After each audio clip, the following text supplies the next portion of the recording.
See, the usual gang of misfits and dope addicts are here. Because... Oh, no reason. We just... Well, on this day... Yeah, it's kind of a... It was released... July 17th. So it's not on this day. Yeah, no, it was... So, Was it? So, the What? song was released yesterday. Oh, okay. by Foo Fighters. Who's Oh. releasing it in... You know what we're... Carrie, really... We Is should- this really? Yeah. Oh, okay. Because I was looking So- for the... yeah, all right. And now, ladies and gentlemen, it's Farting Around with Radio from Hell on X96. One of the more popular features of the Radio from Hell show. So the July 17th part you saw, Carrie, is Yeah.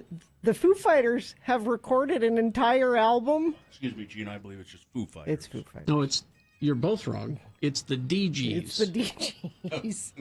They call themselves. The Dave Grohl's. They're releasing an LP called Hail Satin. What's an LP, Gina? It's a shorter. Vinyl. It's a vinyl. It's a record? It's a record. So people with record players will be able to hear it.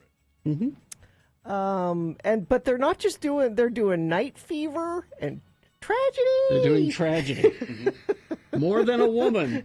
Mormon Woman. Well, bald-headed. Bald-headed. Bald-headed woman. Yeah. And Andy Gibbs' Shadow Dancing. I will so eat this entire thing up. Now, I'm not generally.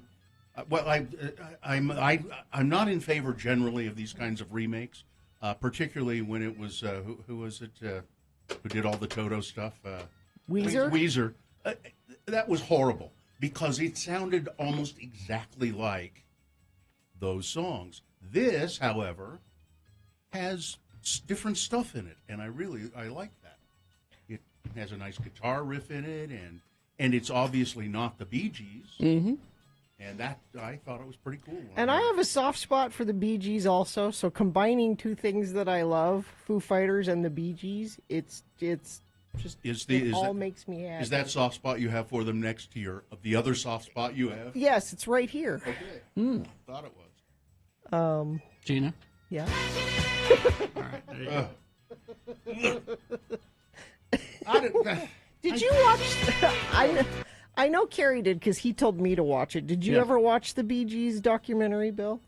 No. You should. You really should. You would have a new appreciation for the Bee Gees. I don't know. When they just became, that sound was, it's like, it made me itch when I would hear it. It was so annoying to me. It was to me at first, but then I'm telling you, after seeing this documentary, I gained a new appreciation and guilt for my hate of disco. They do a deep dive into. Yeah. They didn't always sound like that. No. As a matter of fact, I remember listening to their first record, and it was kind of Beatles-esque. Yeah. And it was very well done, and but I don't hate disco. I don't hate disco, but that high pitched sound of the Bee Gees. Again, you'll see how they make the music, and you'll go, it's cool. And I know we talked about this when we talked about the documentary before, but the whole idea of sampling a part of a song, they invented that. Pretty much. So their drummer was sick or something, or he had to go home because his mom died. It was something like that, and they had recorded a little bit of a drum track, and they're like, "Well, we got to finish this. How do we finish it?" And it was one of the Gibb brothers that was like, "Well, we'll just loop it around and play it over and over again." Like, we can't do that. Sure, we can. Well, you've convinced me. I love the Bee Gees. That's innovation. Yeah, it is. And Barry Gibb has written all the songs. Yeah. Like not just he's written for everybody. Yeah. You would be surprised the songs that he's really Barry Gibb wrote. Yeah. If you love the Bee Gees so much, why don't you marry him? I think you would have a new appreciation for them. Maybe where's it available on? Was it on Netflix? Is it Amazon or? Let me look real quick. Netflix? Or Yeah, HBO, or was it an HBO? Can't remember Let me now. see. There are too many services and too many shows. Yes, and I'm not I'll always give It's somebody another HBO. chance. HBO. So it should be on HBO Max somewhere. All right. Give it if you're looking for something to watch, Bill. Listen, I got too much to watch. That's the problem. I think you would come to it. Now he's not going to because he doesn't want his mind to be changed. No, Gina, I just said 30 seconds ago, I'm willing to give it another chance. Okay. That's what I said. Okay. Maybe not. Oh, now he's not. I said, okay. Okay. I'll give it a chance. You two being such now acolytes kneeling at the throne. Not just us, Dave Grohl. Okay. Well, Dave Grohl. If you won't listen to me, listen to Grohl. listen to Dave Grohl. Listen to the Grohl. I watched a little bit of that, the video that was accompanying it, and they have these lovely backup singers, and they were having such fun doing it that I thought, this. I really enjoyed it, and that's the first time I've enjoyed a Bee Gees song. I enjoyed them doing it, but I don't know. And I have a brother-in-law who used to work with. Oh, that's right. With the Gibbs and with what's their manager? Stigwood. Stigwood. Yeah, Stiggy as he calls him. And I've heard so many stories about the Bee Gees. Well, that Andy didn't Gibb. convince you, and that. No, I'm sick of them. I'm sick of the stories. Exactly. Andy Gibb was a tragedy. Well, let me tell you about the time Stigwood said to me, "Yeah, okay." He doesn't do that so much anymore. Why? Why that? What? Guess who sent me a video Yeah. of a Chihuahua dancing to Karma Chameleon? Because she knows I love things like this. Well, the Chihuahua He really moves. he's getting into it, that's for sure. And he has a different coat for every occasion. See? Yeah. There you go. See? Nasty little dogs, though. Adorable. All right. Is that it? Is that? I guess we're. Yeah. This has been Farting Around with Carrie, Bill, and Gina on X96, Radio from Hell. I went to an actual event yesterday. I associated with people. Why would you do that? Well, it was book club. It was my literature group. You had an in-person book club? Some people were on Zoom because they still felt that they didn't want to. They weren't quite ready to do that, but then there were those of us who met in the old place, the house we always did, and had wine and cheese and discussed. Yeah, it was pretty interesting. What long, old, boring book are you reading now? I taught the class, as a matter of fact, and it was Howl by Allen Ginsberg, which is not, well, it's a pretty long poem, but it's not boring. All right, let's go to your check-ins at 877-602-9696. If you have a mind to do it, check in with us. You got an opinion on the Bee Gees? Sure, bring it on. What are you going to do today? We'd like to hear from you. How have you been? Are you a new listener to the show? Maybe if you're a new listener and you call 877-602-9696, we would have a prize for you. Maybe. A tote bag? Like a Radio from Hell tote bag. Or I have lots of wool caps on my desk. I've got coffee mugs. I don't know that anyone wants a wool cap when it's 140. Maybe save those for wintertime giving. Well, you can give them away now, and then people would save them for the winter. Anyway, call 877-602-9696. Now a message from the State of Utah COVID Task Force. Yeah. Oh, listen. The big message, of course, is we screwed up. No, that's Governor Cox is. We'll get into that in the news, but vaccinations. That's what's important. Let's dispel some myths. Okay. The vaccine, it was rushed. No, it wasn't. That's what I heard.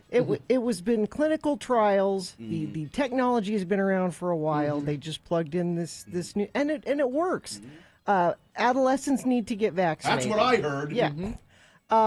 Children are at low risk for serious illness. Do they really need a vaccine? Yes. Children get the vaccine. They protect themselves from the illness, but also close family members and friends. It's important for them to get it too. Oh, what if I'm pregnant and breastfeeding? I can't get the vaccine. Well, I heard you couldn't. Yes, you can. Oh, you can? It'll affect my fertility. Yeah, I heard that. No, it won't. No. These are all. Don't listen to Rob Schneider. Get your vaccination, please. Go to coronavirus.utah.gov for more. It's best question of the week. You should take advantage of this. You just email us a question, radiofromhell@x96.com, about anything. It doesn't matter, and we'll answer it. Like this question we received today that Katie will read to us right now. That's right. So this one comes from Brian. It says, recently I've watched Jurassic World, and I thought how fun it would be to have a dinosaur as a pet. Hey, me too. I've always thought this. Got me thinking, what would you have if you could have a choice of any real or fictional creature reduced down to household size as a pet? What would it be and why? I don't know. I think it'd be really fun to have an elephant as a pet. But A miniature elephant? Well, yeah, but if you reduced an elephant in size to the size of a household dog or a cat or something, Yeah. Is it still an elephant? Sure. Who says your house can't be a mansion and therefore it's normal size of an elephant? I mean, because that's what I'd want is a normal sized. If I don't have to reduce it down, I'd like a normal sized elephant as a pet. I don't think I'd want a full-sized elephant as a pet. That's hard to clean up after. But Yeah, well, you're you gotta doing a lot of- feed it. Doing a lot of shoveling there. But I don't know. I just like elephants, and I also always wanted to have a pet crow. Really? One of my favorite DJs actually has a pet crow. Yeah. Yeah. I saw a guy once who had a pet crow. Aren't they And, smarter than you? They're very smart. They are damn smart. They really. There's, as a matter of fact, there's a news article there somewhere. You have to about that earn today. their trust for them to actually be your pet. Yeah, they're very smart. And this guy had this crow, and it was just, you could tell this bird was just like with it. It was with it. Well, Gina? Well, so I went to movies for mine. And Okay. it's a very specific animal that doesn't need to be shrunk. Mhm.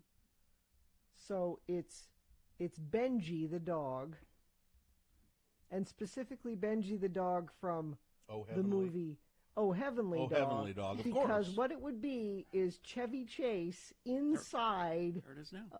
of a dog. Oh, but Chevy Chase is a dick. Yeah. So that dog would be a dick. Yeah, that's true. That dog would sit and tell you you're not funny. Nobody's funnier than me. Mine is Chevy chasing a dog. All right. Well, my initial reaction was because you said creature, because I've always just wanted robots. I have 100 different robots I'd love to have. Well, you said creature, and I went.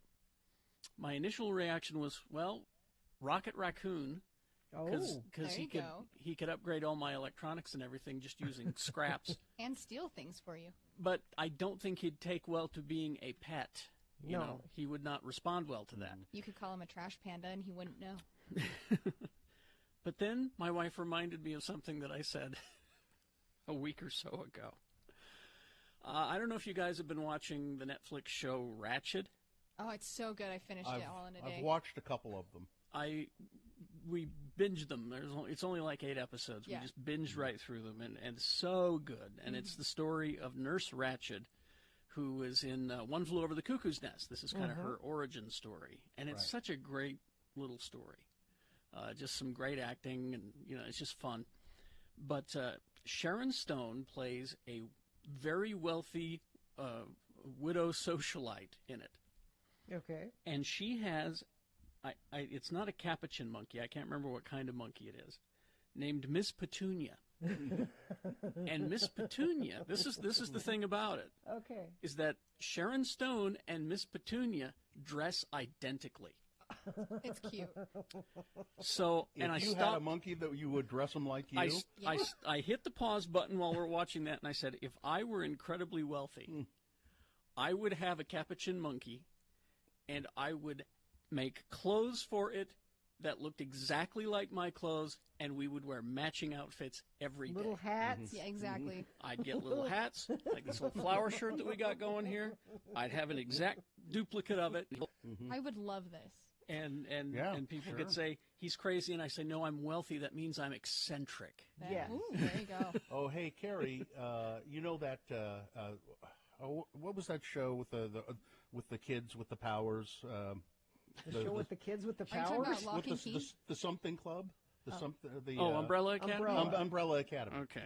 How about that chimpanzee that's in Oh, Umbrella yeah. Academy? I don't know if he'd do well with being called a pet either, really. But Yeah, but it'd be cool to have him as a companion. Professor, what's his name? I Yeah, can't remember. he wears like a butler's uniform all the time and has an English glasses. accent. Yes. A super chimp. Oh, yeah. That'd be cool. That would be easy, because he could take care of himself. Yeah, I mean I think that'd be really nice. And he sort of is he kind of organizes the house and takes care of things in a lot of ways. Oh, in there the you Umbrella go. Academy. There you Umbrella go. Academy. I can't remember I can't remember his name. Professor something. Pogo, thank you. Pogo. Thank you, Ed, in the That's who I chat want. room. Ed in the chat room coming through. So that's who you've that's a good choice. Okay. So there you go. Best question of the week. See, that didn't change the world. It was just a silly question. It doesn't have to be something super serious. Email it to us, radiofromhell@x96.com. Put best question in the subject line. Or you could put, here's your damn question. Yeah, you want a here's a damn question for you. What do you think about this? Yeah. Could be that.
Hey, it is 6:22. Let's get this over with. What are the odds of that happening? That's amazing. Yes, let's take your check-ins at 877-602-9696. I see that we have a couple of people on the line, Jill and Ron. There's one more line available. That line is reserved for a new listener, somebody who's been listening for just less than a year or less, okay? 877-602-9696. But now we'll officially begin the show, and then we'll go to the calls. Gina. Young Automotive Group has a huge selection of new vehicle brands and over 1,000 pre-owned vehicles. You'll find the vehicle you want at a price you can afford. Visit any Young Automotive dealership or browse online at youngautomotive.com. The moon is 12.4% of full. It is moving inexorably toward fullness. It is a waxing crescent moon. The moon will rise today at 9:39 a.m., today being Tuesday. It's the 13th day of July in the year of our Lord Jesus Christ, 2021. This is day 8 of our experimental return to the studio. And according to a recent straw poll taken among Utah conservative voters, this is the morning show that should be jailed. Oh, It is the Radio from Hell show. The show for people who feel like hell in the morning. Starring the Lords of Morning Radio, Terry Jackson, Gina Barberi. Hi, I'm Bill Allred. You did it out of order. But thank you. Oh, I did, didn't I? I think I've been doing that lately. For Have some you? reason. Yeah. Yeah, I mean, that's it okay. I don't care. doesn't. Okay, let me start again. I know. It's Harry fine. Jackson. Huh? Bill Allred, that's me. And finally, bringing up the rear, there's the number 3 on the billing, Gina Marie Barberi. Katie, for short, is our wonderful producer in the studio, in the producer's booth there. And I don't know who's helping out today. Who we got? I see Miriam. Hi, Miriam. And Skip is here too. All right. So now we'll go to your calls here on Barbershop Music Appreciation Day. Oh, Yeah. Let's go. I may be able to help you with that. Let's go to, first of all, it's Jill. Hi, Jill. Jill, good morning. Good morning, you guys. Welcome back to the studio. Thank you. Thank you. So glad to hear you guys. And you guys are I love listening to you guys. You're never boring. You always have something fun to say. So good morning, and I'm just getting off of work, and I'm going to Iceland today. So Wow, Oh, I'm super man. excited. That's exciting. I'm jealous. I've always wanted to go to Iceland. Are you going just to go, or are you working, or what are you doing? Oh, no, I work in healthcare. I'm a CT tech at a major hospital, and we've just been so busy, especially during the pandemic. Mm-hmm. So this is a long overdue, exciting vacation, and I've never been to Iceland, so I'm super excited. And I might have a blind date, so who knows? Wait a minute. A blind date is In this? Iceland? Yeah. So my cousin, who lives in Denver, went out on a golfing date with somebody who's from Iceland. And so she's like, oh, yeah, I'll tell him we're going. He can give you some pointers, and, maybe you can go out on a date when you're there. And I'm like, why not? We lose more listeners to Iceland this way. Yeah. You're going to meet him. You're going to fall in love, this is not and the you're first going to time. never come And home. soon you will be Jill Stigma Ferguson. Jill, That would be awesome. Jill, we're going to put you on hold and give you a tote bag, a Radio from Hell tote bag, if you promise to take Oh. it and tote things around in Iceland. Wow, but she's Oh, leaving I'd love today. to. Are you leaving today? Yeah, she would. I don't know if she'd have time to. I'm leaving today Yeah. at 1. No, well, never mind then. All right. All right. Well, call us when you Thank come I back. appreciate Yeah. it. Give us when you Yeah, come- definitely. a full report upon arrival. Good trip. Bye-bye. Bye-bye. Okay. Let's go to Ron the Carpenter. All right, Ron, how are you? Good morning. What's Hi, up? I'm Hi. here. Hi. What's up with you? I just finished some varnish, but I'm stuck on Iceland. Yeah. It sounds magical. Mm-hmm. Is it just full of blocks of ice? No. No. Reykjavik, the capital, is a very cosmopolitan city, really hip and a lot of nightclubs. And when we say nightclubs in Iceland, we really mean day clubs because they don't have much darkness in Iceland. I think the sun is up most of the time. It sounds cool and refreshing. Isn't it the? when it's 120 degrees here? Yes. Isn't it the opposite? Is it? Yeah, Greenland has the Greenland ice, and has the Iceland ice. has the green. Yeah. So. That sounds nice. Yeah, that sounds nice. It's small. There are a lot of there are volcanoes there, a lot of volcanic activity. They have these big public baths of just naturally heated man. water. Well, it sounds lovely, doesn't it? It sounds great. So I typically text, but I had some time today, and I just wanted to say, love you guys. Thank you. Carrie, I got to say, every time I hear the word monkeys, I repeat your drop. Monkeys, and I carry that on for you. So I love you. Make me crack up every morning. I've been out of the studio for so long. I thought we had monkeys on the. I thought we did too. I have this. No, that's not a monkey. Not the I'd have same. to dig up monkeys. I'm sorry. Monkey. I'll do it for you. Okay. Monkeys. There you go.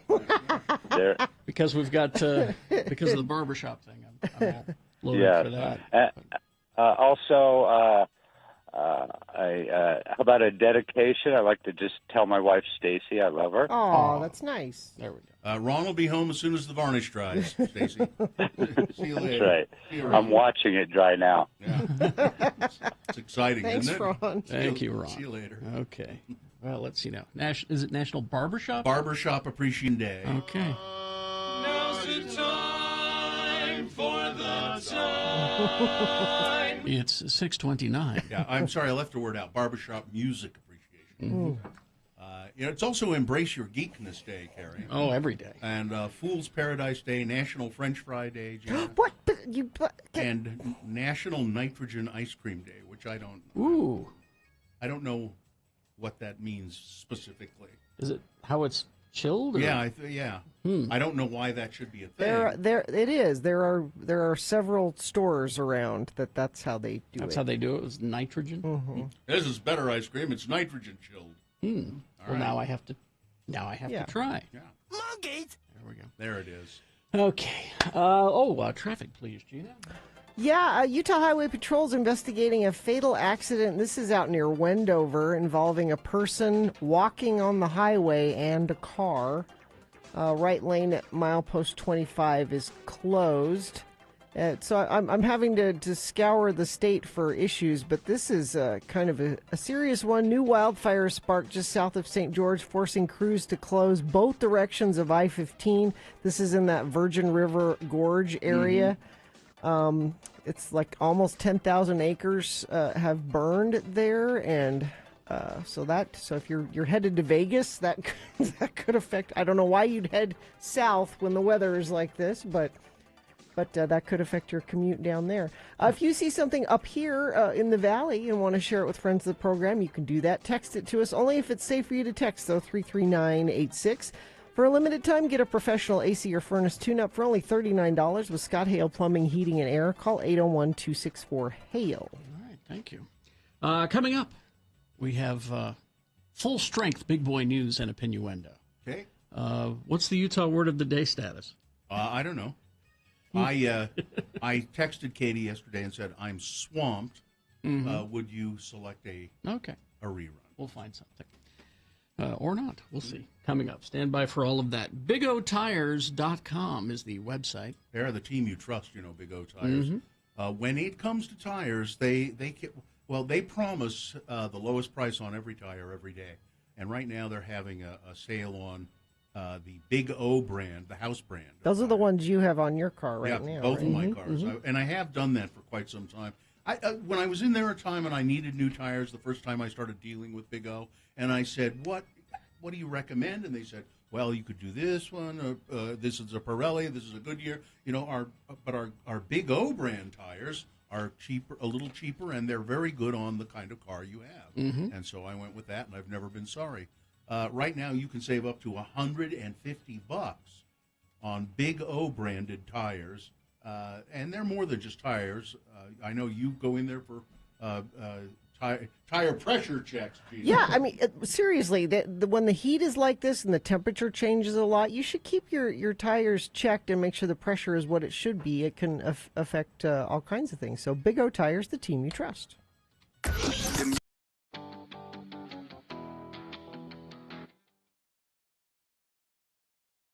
See what I got here? Well, No, it 'cause keeps you have appearing your- and disappearing because of your filter. If you do hold it. it up, there you go. Hold it in front of your face. Is it a Gin plane? soaked raisins. Oh, I thought it was a brain inside of a jar. No, gin soaked.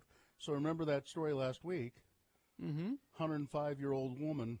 Yes. She ate 9 gin soaked raisins a day. So this is your health plan? This is your. I haven't tried them. And they specifically, they were golden raisins. Of course. So I bought some golden raisins, and I put them in this and then covered them with gin. They've swollen up quite a bit. They're swole with gin. I haven't dared try them, though. Swole with gin. So am I, as a matter of fact. If they... I like that this is your new health plan. This is... Smells ginny. Should I try one? Let me You're see. frozen. Your though. picture froze, but Yeah. I'll have to take your word for it. It says, looks... Oh, there, I'm back. So, let me just try one, see. No, you're not. I'm not back? Well, I'm back as far as I'm There concerned. you are. Now you've frozen again. Okay, let me just try one of these. Okay. Maybe this is the universe telling me, don't do it. One. N gin-soaked raisin. One gin-soaked Yeah. raisin. I wonder how she came to 9. I don't know. Do you think she experimented for a while, and she went all the way to 10 and went, nope, 10 is too many. The 9 is the right amount of gin-soaked. It's pretty nasty, actually. Really? Yeah, it's even not. even with the sweet golden raisins? Yeah, they aren't sweet anymore. Oh. No, I just ate some of the raisins on my cereal yesterday, and they're quite sweet. But yeah, no, they're not sweet anymore. I just Googled gin-soaked raisins. Yeah. There's all gin-soaked raisins for arthritis. Gin-soaked raisins recipe. Now, Bill, maybe there's a recipe. You didn't follow a recipe. No, I just poured gin over them. Cheap gin.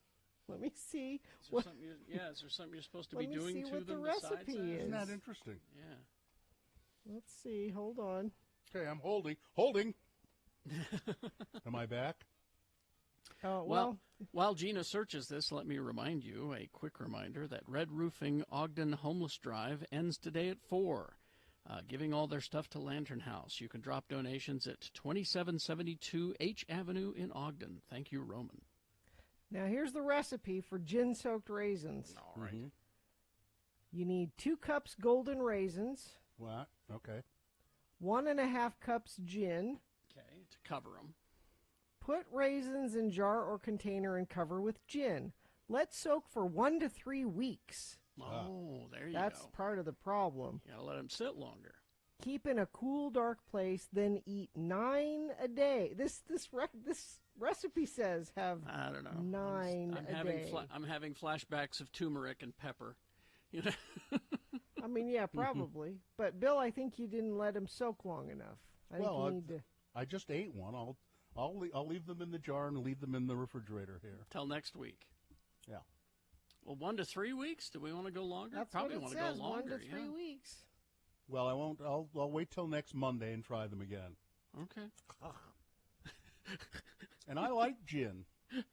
Cheap gin. I like There's cheap all. gin. What are gin-soaked raisins good for? How long does it take for gin-soaked raisins to work to cure arthritis? Now, are you supposed to eat them or like put them in your ears or something?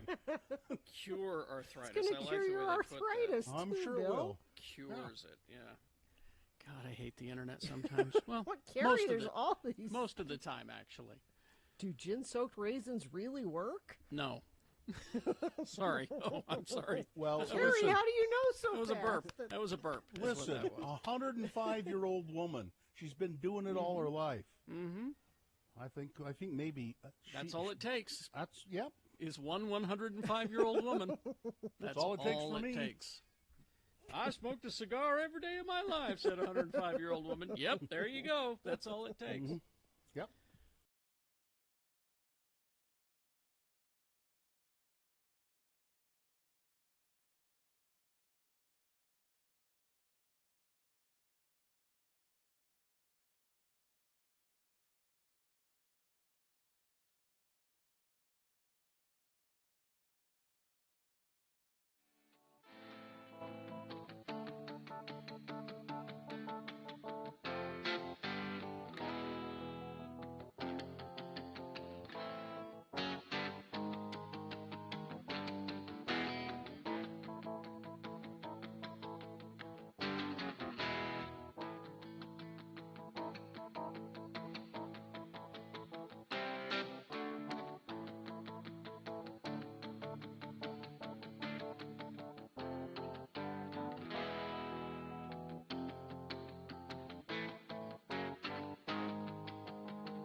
Okay.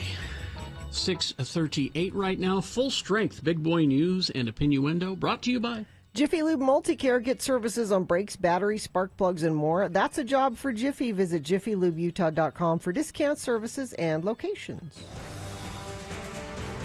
Tragedy. Oh, well, you should actually have the Bee Gees ready there. Tragedy, the one of a kind, an original, he will be missed. Charlie Robinson has died. you're going to yourself, now I'm not sure who that is, Charlie Robinson. Best known for playing the court clerk and Vietnam War veteran Mac on the NBC sitcom Night Court. Oh, yeah. Which, it's a show that's kind of forgotten in the midst of time, and if you think back on it, it was pretty good. He was kind of one of the steady people on that Yeah. show. He was Yeah. kind of... Robinson passed away at Ronald Reagan Medical Center, UCLA, cardiac arrest with multisystem organ failure due to septic shock and metastatic adenocarcinoma. That all sounds bad. It's a type of glandular cancer. Throughout his 50-year career, Robinson starred as Bud Harper in Home Improvement, Sergeant Jeffries in a show called Heart of Dixie, which I don't. Oh, that was after designing. That was the Designing Woman spinoff. Yeah. Let's see, Mr. Munson in Mom, and as Charles in the romantic television series Love in the Time of Corona. He also appeared Consistently working, it sounds like. He was also in a lot of movies: the Black Gestapo, The River, Set It Off. Also frequented the stage, playing Troy in Fences and Willie Loman in a production of Death of the Salesman. Cool. Survived by his wife Dolores and children, and refusing to die. As a matter of fact, challenging the jaws of death. 90-year-old William Shatner, suited up in a wetsuit and scuba gear. Oh, no, really? And because Shark Week is going on Discovery, Yeah. William Shatner. Also, he had his swimming toupee then. He's got the underwater toupee. If you saw Star Trek 4, Gina, I could send two gentlemen over to your home and help you through this thing. That's a good toupee. There's a picture of him right now at x96.com/live. That's a good one, but if you touch it, it feels like vinyl. I am deathly afraid of sharks, Shatner told the show's host Joss Gates. I really am. Yes. So to ease the Star Trek actor into things, Gates started by taking Shatner through a couple of relatively safe visits with hammerhead and reef sharks, who are pretty much harmless, neither of which are known to eat or attack humans. But then the main course was swimming with the deadly tiger shark. And I watched just a little bit of it. And Shatner, oh my God! Please don't tell me Shatner died. No, he's fine. Damn it! I was hoping he's fine. The sharks didn't eat him, although they did. The sharks, when asked, said, "Well, he looked very tasty." He's plump. But way to go. Now, when you say he swam with sharks, is he in like a shark cage or like actually swimming with sharks? I watched like 10, 20 seconds of the video. He was really there with them. He wasn't in a cage. He was. No, there was this whole Shark Week thing. Is it happens to be the channel that is on our TV for some reason, and I've seen a couple of these things, and it's a couple of disturbing things. One is now with drones, you can hover aboard a lagoon, and look down and see the shark swimming in the water. And they're showing these sharks as this, watch now as the shark goes after the seal. I don't want to see the no. But they flip when the seal just gets away. Well, good. But then it was on last night. And there was some sort of otter autopsy going on, and I'm like, geez. I don't want to see that either. You need to really fix that. So I that do, yeah. By the way, William Shatner, he attributes his longevity and his bravery to Mill Creek coffee. He's Mill Creek coffee. He a little cup of Mill Creek coffee every day, and let's see, surprising amount of deaths from coronavirus. Surprising amount. That's they say we're expecting more. A surprising amount of deaths will occur in the U.S. from increased COVID-19 cases as the Delta variant rapidly spreads. U.S. hotspots have been climbing. And an expert warns a surprising amount of COVID-19 deaths could soon follow. The U.S. is averaging about 19,455 new cases over the last 7 days, a 47% increase from the week prior. And yes, Rob Schneider is being nominated as a boner candidate today. Go ahead. No, go. You're fine. I was wondering if you saw that article in the Deseret News this morning about the nurse practitioner in Springville who, treated COVID patients and But you know, didn't get the vaccine. but didn't get the vaccine because he thought I'm young and healthy and I'm probably fine. I don't need to. And he ended up coming down with a pretty severe case of COVID, and he's telling people. So he's one of those medical professionals that people point to and go, "Well, my doctor says I don't have to get the vaccine." He's now saying, "I'm sorry I did that. Please get the vaccine." Governor Spencer Cox apologized yesterday after new data showed that the state has failed to vaccinate 70% of adults, despite a previous announcement that the mark had been set. "We screwed up, and I do apologize," Governor Cox wrote in an open letter. The governor announced on July 6th that 70% of those over the age of 18 had received at least one dose of the COVID-19 vaccine. But on Monday, the governor's office and Utah's Department of Health acknowledged, nope. The real number is around 67%, not 70%. Our data team is devastated and embarrassed, and so am I, said Governor Cox. State health, let's not be embarrassed. Let's not be say we screwed up. Let's just get people vaccinated. Yeah. Yes. 67%, you're close to 70. Let's just keep at it, and let's go. Let's get it done. There is a fire in Oregon. Well, this one, the bootleg fire, has scorched 150,000 acres, but there are other fires burning in Oregon, and that's most of the smoke we see here in our air coming from that. The bootleg fire's intensity at this early stage in Oregon's fire season has officials calling it unprecedented. Of course, there are fires starting in California, fires around Yosemite, threatening to block a one way into the Yosemite National Park, and there is no sign that this is going to get better real soon. Here in Utah, air quality issues remain due to the fires. Yeah. The National Weather Service says that the bad air may even be may be worse today. The Utah Department of Environmental Quality says air quality could reach unhealthy levels because of those fires in Oregon and California, and then the one in southern Utah. That's actually the picture we were just showing at x96.com/live. That's the one in the Virgin River Gorge that's closed down I-15 both directions down there. Yeah. So Senator Mike Lee attacked critical race theory, saying that it weaponizes diversity, whatever that means, during a national television appearance on Friday. And then he immediately sent out a fundraising email in an effort to capitalize on his position. "We should be celebrating diversity. Critical race theory doesn't celebrate diversity. It weaponizes us. Weaponizes it. That's bad for America and doesn't help heal the wounds that need to be healed," Lee said. He was responding to a question about whether the Department of Education is allowing states to use pandemic relief funds approved by Congress to...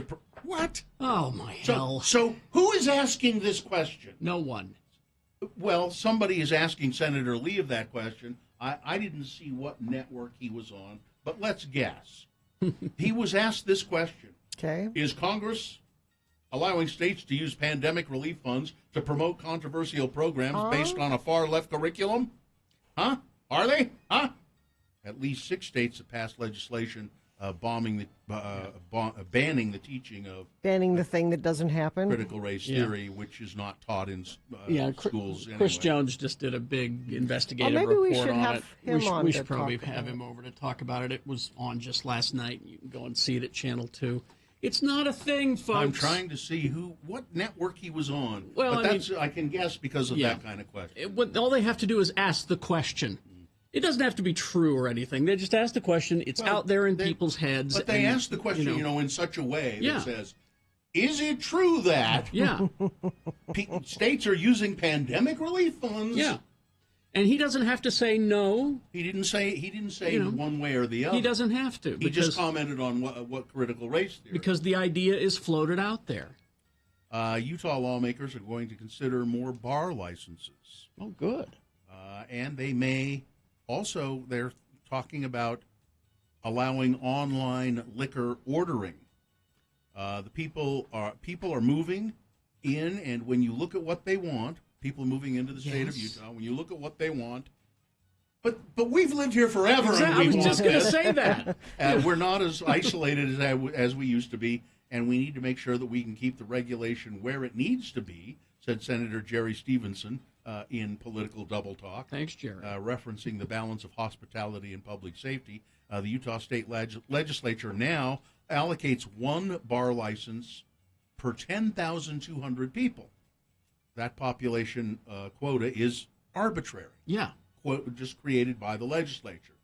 It's led to a limited number of bar licenses and businesses clamoring to get a bar license. And there are areas where it makes sense to have more bars closer together than in other places. Yes, and you know where those areas are? Close to my house. Walking distance to Bill's house. It was a shock to me, or a pleasant surprise to me. I remember the first time I went to Seattle, and my sister-in-law and her husband lived in a suburb of Seattle. I think it was Renton, something like that. And within walking distance of their house, a residential area was a little bar, a neighborhood bar, where you could go have a little dinner and a little food. Now, Salt Lake has gotten better with that kind of thing. There's some places up in the avenues now that people can just walk to if they want. But we need more of that kind of thing. I think, as a matter of fact, I think we ought to have zoning regulations that say there should be a neighborhood bar and restaurant on every other block. It'll cut down on drunk driving if you can walk. Exactly. There's your thinking.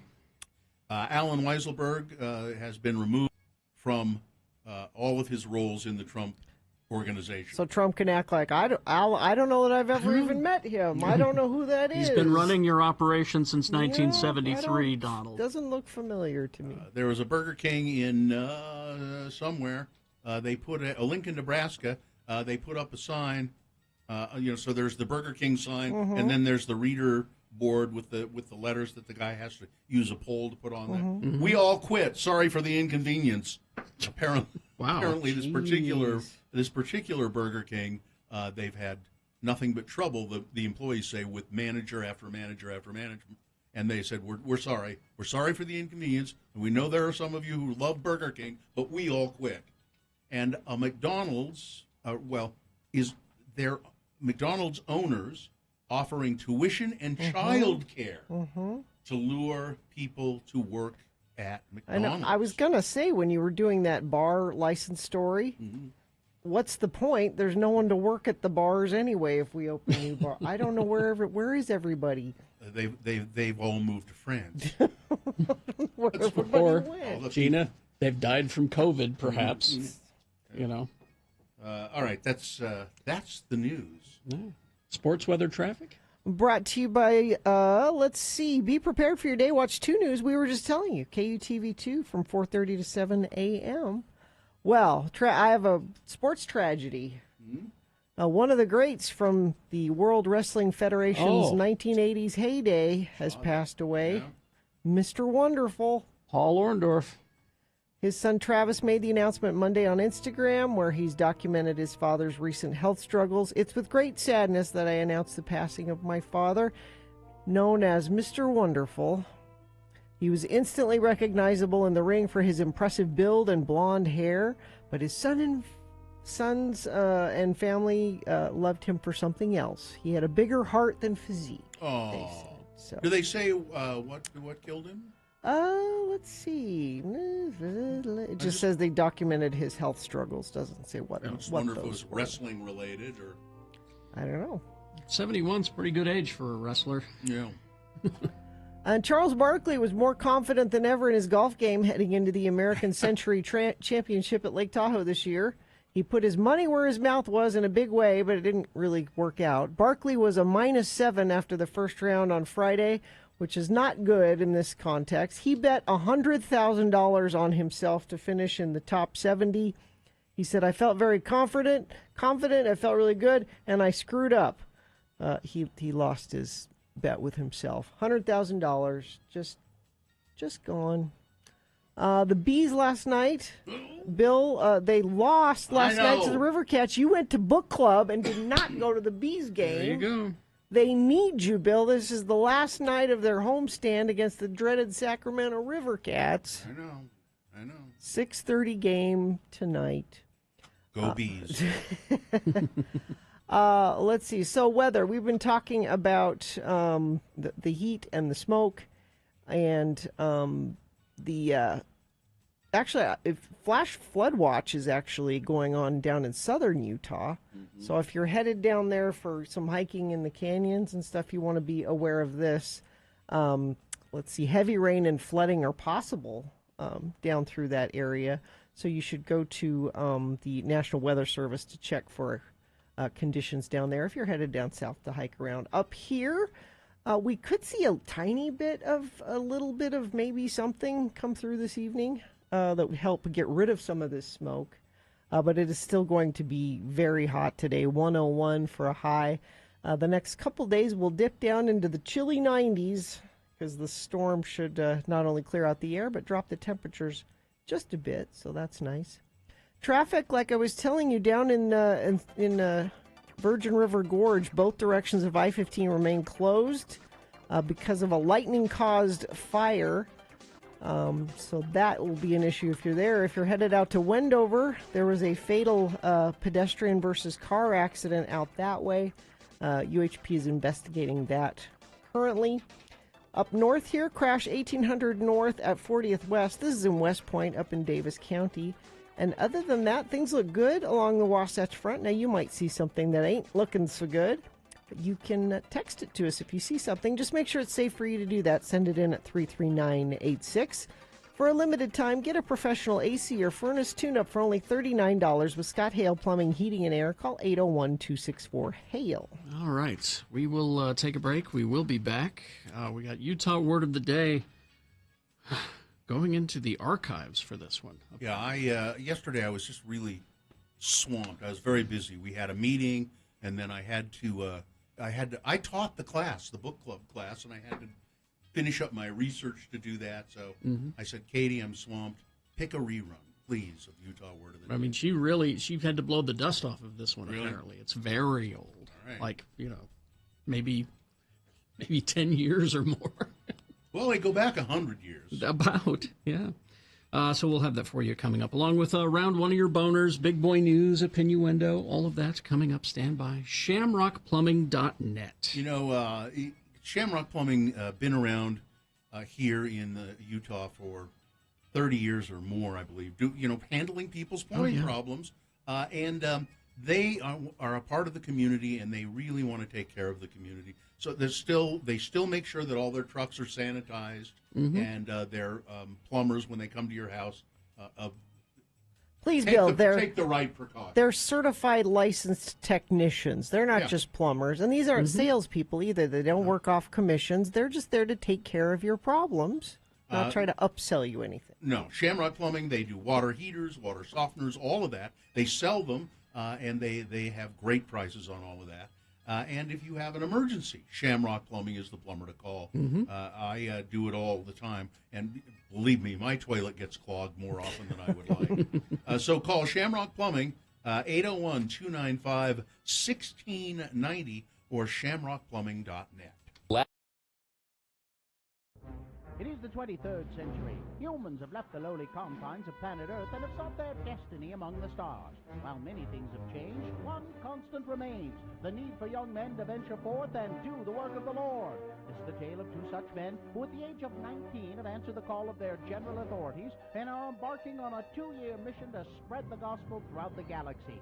This is the story of Space Elders! Today, we find Butch and Lehigh on Starbase 182 around lunchtime. Hey, Lehigh, what's up? You haven't been yourself lately. You seem a little under the weather. Here, I replicated you some lunch. This should put you back on your feet. It's your favorite. Oh, flow meat soup? No, macaroni and cheese with little hot dog bits in it. Man, you are sick. I'm taking you to the sick bay. Are you sure that would be the logical thing to do? Huh? Come on! Very interesting. What is it, Doc? What's wrong with Lehigh? Elder Christiansen here is suffering from plateau. Plateau? What on earth is that? Not plateau, plateau. Oh. The blood fever. It's not a birth, my dear Butch. It's a Vulcan disorder. Lehigh here is in the early stages of Ponfar. But Doc, look at my companion. I mean, his ears aren't pointy. The blood sample you took from him was red, not green. He's not a Vulcan. Have the two of you come in contact with any Vulcans recently? Well, we met with that nice Ambassador Spock fella. Was there anything unusual about this meeting? No, we talked for a while. He mind-melded with Lehigh and then sent us packing like everybody else. Mind melded with a Vulcan? Oh, dear. Well, he said it would be the fastest way for us to tell him about the gospel. Now, what's this got to do with Lehigh losing his appetite and then resetting the environmental controls in our apartment up to Moab standard temperatures? Ponfar is the Vulcan mating ritual. Unless the individual who's suffering from the blood fever gets to Vulcan in time, he will die. I still don't understand how Lehigh contracted this blood fever thing anyway. The Vulcan who did the mind meld must have transferred it into the Lehigh's mind during the meld. No matter how he contracted it, you must get to Vulcan within the next 72 hours or your companion will be dead. Okay, Vulcan it is. Come on, Lehigh, we better get going. But Vulcan isn't in our Tracton area. We're not supposed to go outside of this quadrant. You know the rules. Zone Leader Hansen would never approve of us making a personal visit to Vulcan. Oh, to heck with Hansen. They can send us both home if they want to. I just want to make sure you go home breathing. Will our elders get to Vulcan in time to save Lehigh? Will Zone Leader Hansen get them sent home for leaving the quadrant? Will Ambassador Spock apologize for giving Lehigh plateau? What is exactly in Plomeek soup anyway? Tune in next time to hear Butch say... Hold on, Lehigh. Just a couple more hours and we'll be on Vulcan. Butch, wouldn't it be more logical to reduce our speed to warp 6 in order to make the best possible speed while reducing the stress on the dilithium crystals? Oh. On the next mind-melding episode of Space Elders!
Okay. Hi. 7:04 right now. Busy yesterday. Had no time to write a new. And I have some new some words that I want to do. Mm-hmm. But I just didn't have any time. Bill, we have a sponsor that's paying for Utah Word of the Day. Not really. I'm just filling them in. They're just Tim Daly's doing us a solid by sponsoring Utah Word of the Day. Need to sell your car? Tim Daly Auto Group has a dedicated team of 7 that buys cars at Tim Daly Ford, Infinity, and all 3 Tim Daly Nissan locations. So I texted Katie and said, please, could you get a rerun? I'm just too busy. And sure. Yeah, she went into the archives. Now, do we know how old this is? We do not. You know, we don't date things. We don't. No, we're not good at that. No. Now, are we even sure this is LeVar and LeGrand? I don't know. It could be Snuffy and Guffey. Hush your mouth. No, Gina, no. Snuffy and I'm Guffey sorry. were the spokespersons for Smith and Edwards. They never did Utah Word of the Day. Different characters completely. Right. Now, it could be Chet and Lester Stedler. Could be Chet and Lester. It might be. Or it could be Professor Spencer Jensen. Yeah, I suppose. Yeah, I don't know. Well, we'll all find out together. We will all find out together as soon as I press play. All right, here we go. Senior. Spell it with me now. Senior. Senior. And now we'll use it in some dialogue featuring our 2 Utah friends, Elder LeGrand R. Dunn Jr. and his trailer-dwelling pal, LeVar. Imagine, if you will, LeVar and LeGrand enjoying a lazy Saturday afternoon of TV watching in LeVar's trailer home at the Restful View Mobile Home Park. Again, the word is senior. Yeah, sure is fun sitting around on a lazy day watching reruns ahead of the class with you, LeGrand. Glad you could come over. Well, I had to get out of the house. I mean, for heck's sakes, Midge had a list of honey-dos for me as long as that hair on her mother's chin. I snuck out before she could put me to work. You don't mind if I drink me some beer while head to the class is on, do you, LeGrand? I've long ago given up trying to change your sinful ways, LeVar. You know I think that drinking beer is wrong, but I'm not going to say anything more about it. Hey, what happened to the rest of the beer in this can I was working on? I know I didn't finish it. I don't know. You must have drunk it. I'll get you another can of beer from the Frigidaire. Head of the class. This is a really funny show. Reminds me of our school days, LeGrand. Oh. You remember? Me out in the parking lot and you over to the seminary building. We had some choice times, didn't we? Sure did. Now, I'm proud to say I got my high school diploma and my seminary diploma. I don't believe you managed either one, did you? Never mind. Boy, that redhead on head of the class sure reminds me of my old high school sweetheart. Hey, you remember Franny Hayes? God, I sure loved her. I seen your old flame a couple of days ago, by the way. I seen your Franny Hayes at the Quick Stop. What happened between you two? I dumped her. She got pregnant, so I dumped her. Got pregnant right here in this here trailer. How's she doing? She probably got like 20 kids and not a pot to piss in, right? Married a rich guy. She was driving a fancy Lexi or a Affinity or something like that, covered in diamonds. She looked good. I don't care. I don't care for her no more. Oh, come on, LeVar. You care. I seen your face fall when I told you. I seen your emotions fly to the surface. Shut up and pass me another beer. We can do this in 50 minutes. Hey, you know what? This Alpo don't taste half bad when it's fried up like this. Really has not gotten any better over the years, has it? Yeah, but there was production in that. Sound effect, but other than that, there was some production value, but not much. And it sounded like you were in a trailer. I believed it. That's what I was going for. Yeah, we were. It's easy to do when you record it in a trailer. Yeah. And Midge, somebody should be keeping track of all the different wives' names. Well, it changes every week. I decided not to worry about trying to remember from week to week about what the name was. Just throw in a name. It's just a name. It doesn't matter. Arlene. Yeah, sure. Tricia. Sure. Doesn't matter. It's just the wife. You can just refer to her as the wife. Well, What's the background noise? I don't know. It was some TV I recorded. I don't know Head what of the it was. class. I forgot about head of the class. I don't remember. Oh. I remember the name of head of the class, and that's it. Wasn't it Howard Hessman. Howard Hessman was the teacher. Oh yeah, that's And right. then it was So Billy I have- Connolly. I have seen a little bit of it then, because I remember Yeah. seeing both Hessman and the brilliant Billy Connolly. Because Hessman quit or got fired. I don't know which, but I think he quit. He got kind of crazy and decided he was going to move to France. Is that the only reason you moved to France? Is you go crazy? I I'm think. moving I to don't know. France. Belzer lives there He's crazy. in his own way. Yeah, he's crazy. Depp. It's just not. It's not any better, is it? I'm guessing that one is. That could be a KJQ one. I think it might be. It could go back that far. Do people know? New listeners to the Radio from Hell show don't know that there was a whole other station before this, I bet. Mm-hmm. Now wait, but it can't be that old Sure. because no, it can't be that old because we didn't have the ability to record things onto a master tape back then. There didn't exist. It did not, because we had other tapes, but then we converted everything to Digital. other, digital tapes. So it's got to be, And that's some gotta of be- those got transferred. So there are some Yeah. that exist from back. Because when you guys did what Carrie and Bill do when they're not on the air, those were KJQ. Yeah. And that was all done on tape. But at some point we had interns transfer stuff. I know to- I had a stack of carts at one time You know, that got transferred to other things. a long time ago, I had all of these tapes, like the big reel-to-reel tapes, and of stuff that we had done, and I somebody from the University of Utah Library Archive contacted me and said, would you consider donating some of that stuff to the, and we'll transcribe it all and give it back to you.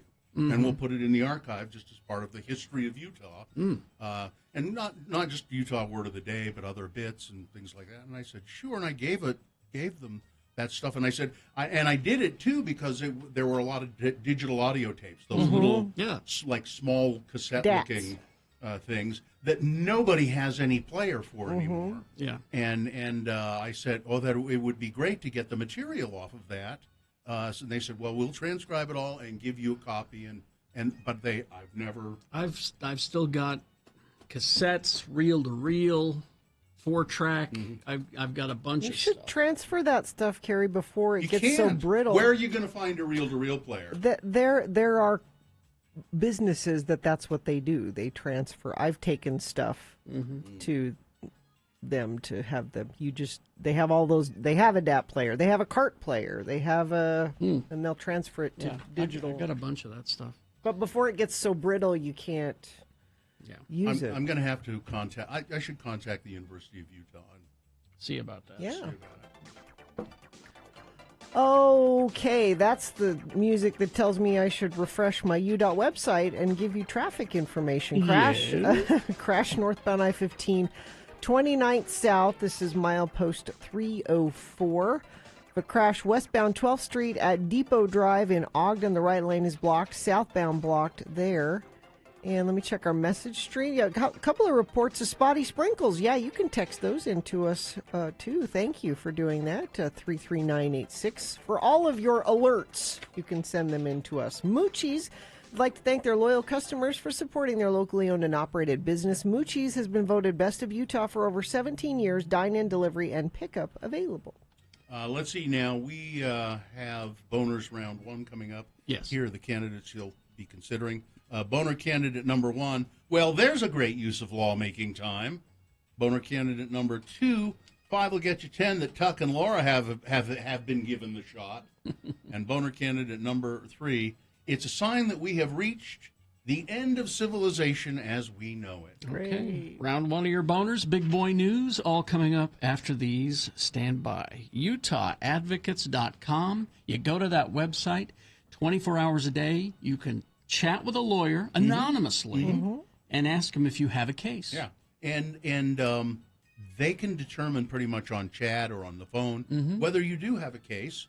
And if you do, Yeah. They take your case and deal with the insurance issues and all Mhm. of that for you. They don't charge you any money for any of that until they finally get you a settlement. This is a lawyer you're going to be conversing with, not a bot or a secretary, but a lawyer. It's summer. People are driving faster. They're towing boats and trailers and not paying attention. That means accidents are more likely to happen. Maybe you aren't in an accident now, but you could be in the future. You should follow the advocates on social media. That way you're familiar with them if you ever do need their help. So it's the advocates. Give them a call if you need them. 801-355-5550. That's 355-5550. Or you can go to their website for more, utahadvocates.com. Hey. Ladies and gentlemen, the Radio from Hell radio players. Sex. Boom. There, I said it. You did it. Good for you. I love how you snicker and can't say that word with a straight face. I didn't snicker. All I'm saying is our relationship expert is in the studio. And I made a breakthrough, didn't I? Didn't I? What was it? I said sex over the public airwaves. Oh, by the way, I did get your email with all your questions. We're going to go through them one by one tonight. All right, thanks for throwing me under the bus. It's all good, brother. Big Daddy's here. The birds and the bees. It's a conversation that is a famous in culture. Oh yeah, critical. What actual percentage would you say from your experience as a relationship coach, what percentage of families actually have this conversation with their kids? You know, my gut would tell me 35%. Really? See, I would have put it somewhere around like 5, 10. Well, I don't know, you think, but I don't know that they do a great job about it. You know there's things we don't talk about, kids. Right. One of them is the birds and the bees. I think we're getting to a day and age when more and more of it is happening. There are some great statistics about, teenage sex and things like that. And, those numbers are dropping, not doing it as much as they used to, amazingly. Really? Yeah. Is that nationwide or just in Utah? Nationwide. Okay. And, in fact, I'm looking for those as we're talking. I think what we're starting to see is, for example, younger adolescents, so younger than 15 years of age, are delaying sexual intercourse by a great number. In fact, here's some examples, some other statistics. Ages 12 to 19-year-olds report parents are their greatest influence regarding sexual decision-making and values. Okay. 37% say their parents were the most important key as opposed to their friends, 33%, siblings 5%, and the media. So parents, it's a critical thing that you talk to your kids. 94% of adolescents and 91% of, it's 94% of adolescents and 91% of parents believe that adolescents should be advised that they should not have sex before completing high school. That's interesting because, for the most part, not the most part, but a lot of parents believe that their kids aren't going to listen to them. Oh, yeah. No. They don't have the kind of influence over their teenagers that they wish they had. But what you're saying is... they expect it. So, parents, step up. I think Utah, I believe we do have a bit of stigma around this topic. Sometimes we don't want to go there. Sometimes we think it's opening up a can of worms, but I think it's completely your responsibility. And, you would let your kid go and do something dangerous, without some advice, some information. Like rock climbing or... Like rock climbing, right. You'd make sure they knew what was going on. You'd make sure that they... or driving. Uh-huh, right. What the hell was that? That was the Radio from Hell radio players. What? How long was that? Too long. How long was that? 4 minutes. What did they say? And that was cut off. And I still don't know what they said. I have no idea what they were talking there was about. More of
Okay, it is 7:20 right now, and it is time for round one of your boner voting. Here we go. 3 news stories. These are examples of bad, stupid, or funny human behavior, and you will decide with your vote of these 3 candidates which one is the worst, which one deserves to go forward to boner fight and possibly become boner of the day. You see, winning here does not make it boner of the day. Oh, no. Because round 2 comes up at 8:20. We'll do this again with 3 different candidates. We get another winner there. And we take both of those winners and put them against each other. And then we present them to you at 9:20 this morning, and you guys vote on it. And then that's when you determine boner of the day. So right now you need to pick a champion from round 1 to send forward. 2 candidates now, a third after the news. Once you've heard all 3, you'll vote, and one of you lucky random boner voters will receive tickets to Craft Lake City. X96 welcomes back the Craft Lake City Festival. Listen to Radio from Hell all week to win your tickets to this annual local DIY festival at Utah State Fair Park, August 13th through the 15th. Go to x96.com right now, and you can enter to win a chance at VIP tickets to the Mitt Romney Show on August 13th. To the what? To the Mitt Romney Show. Yeah, but I think you said Mitt Romney. Did I? Yeah, I think so. Well, that's his damn fault for doing that play on words, Rick. I'm not positive, but I thought that's what I heard. I quite possibly could. Here's boner candidate number 1. There's a great use of lawmakers' time. The Senate Republican lawmakers around the entire country are pushing bills, at least one of which has become law, that would give unvaccinated people the same protections as those surrounding race, gender, and religion. Freedom from vaccination. These bills would tie the hands of private businesses that want to protect their employees and their customers. But they also show how deep the political psyche resistance to coronavirus vaccine requirements has become, and how vaccination status has rapidly become a marker of identity. At the state level, there's more bite than bark.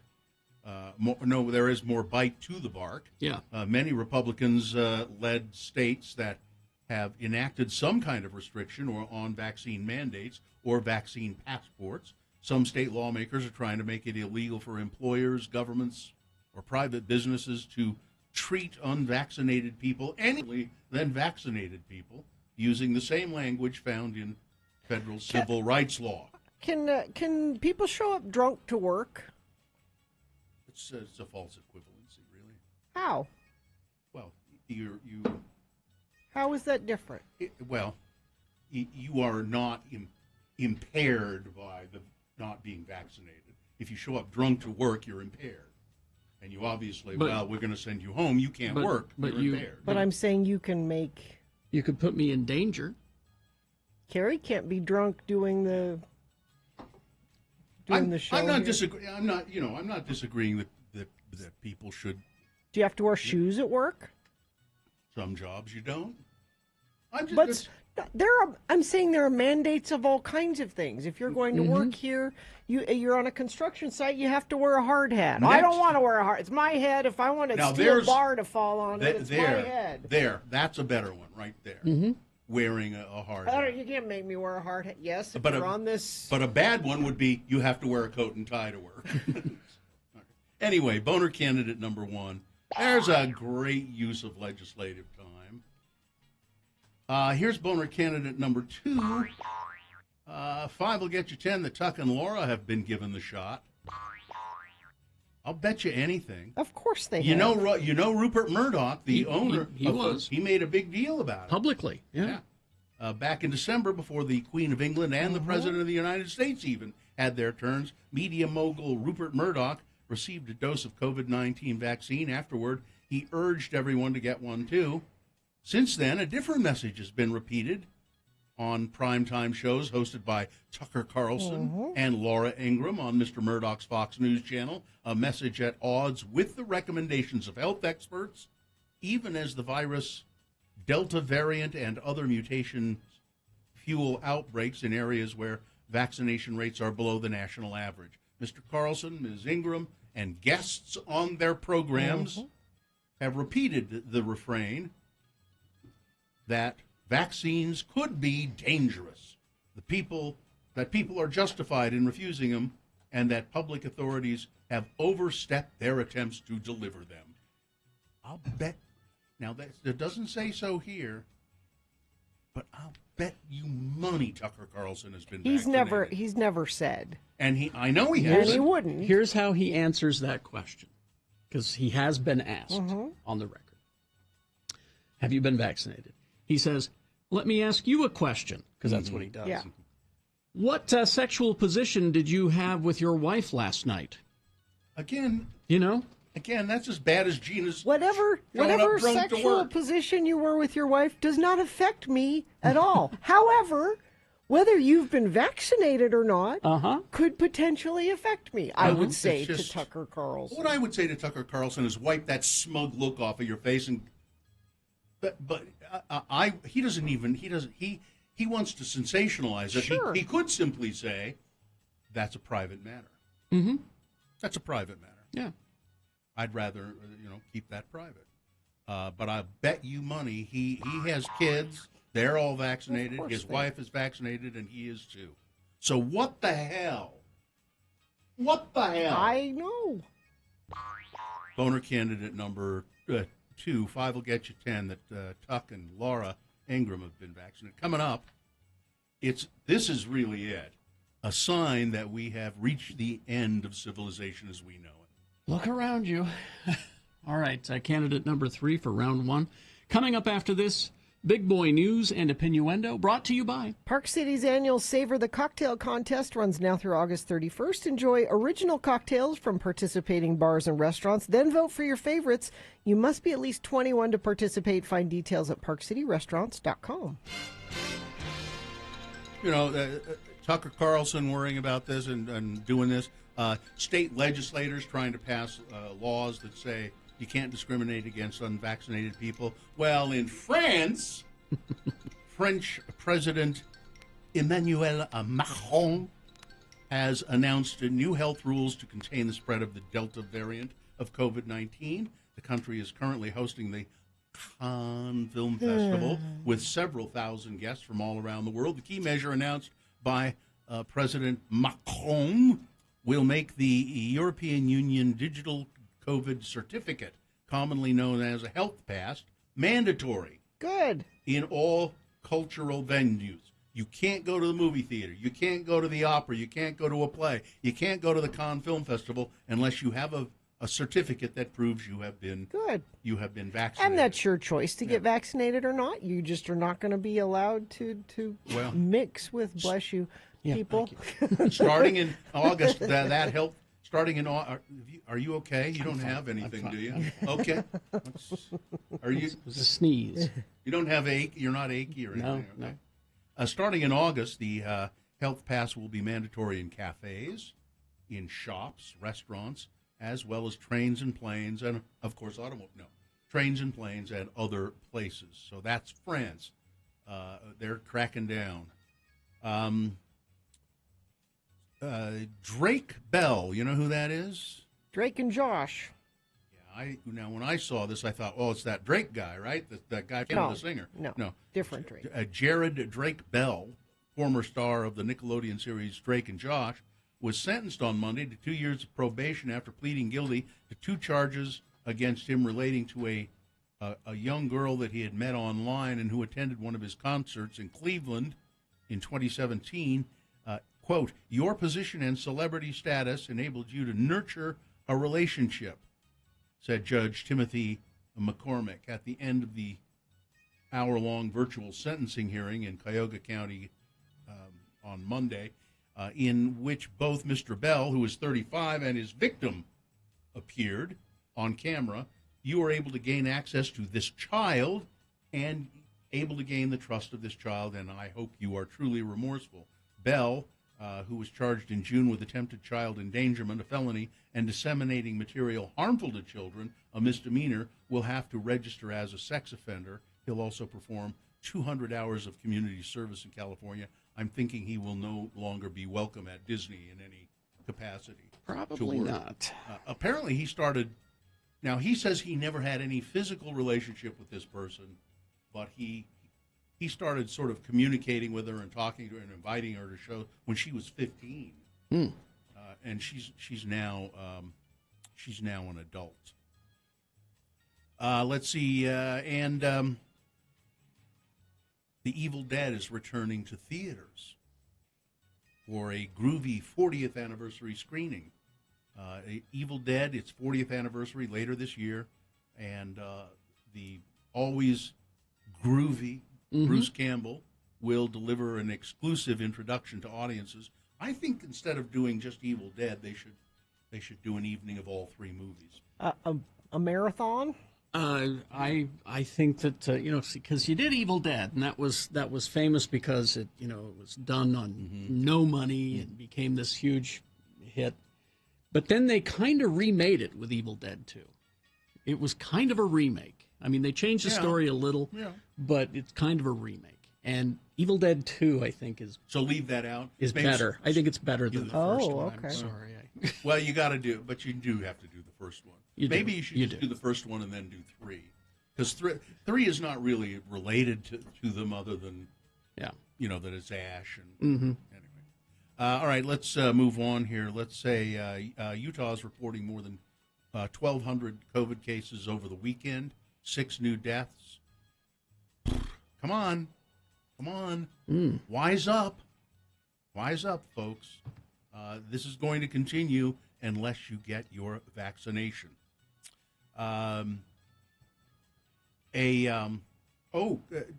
So not one, but it says women, so that's more than one. Yes. Coming face to face. Yes. With a cougar. Yes. In Draper. Really? Sightings are increasing in the quiet of Coyote Hollow. Well, what's a cougar doing in Coyote Hollow? Moving in, man. It should be coyotes.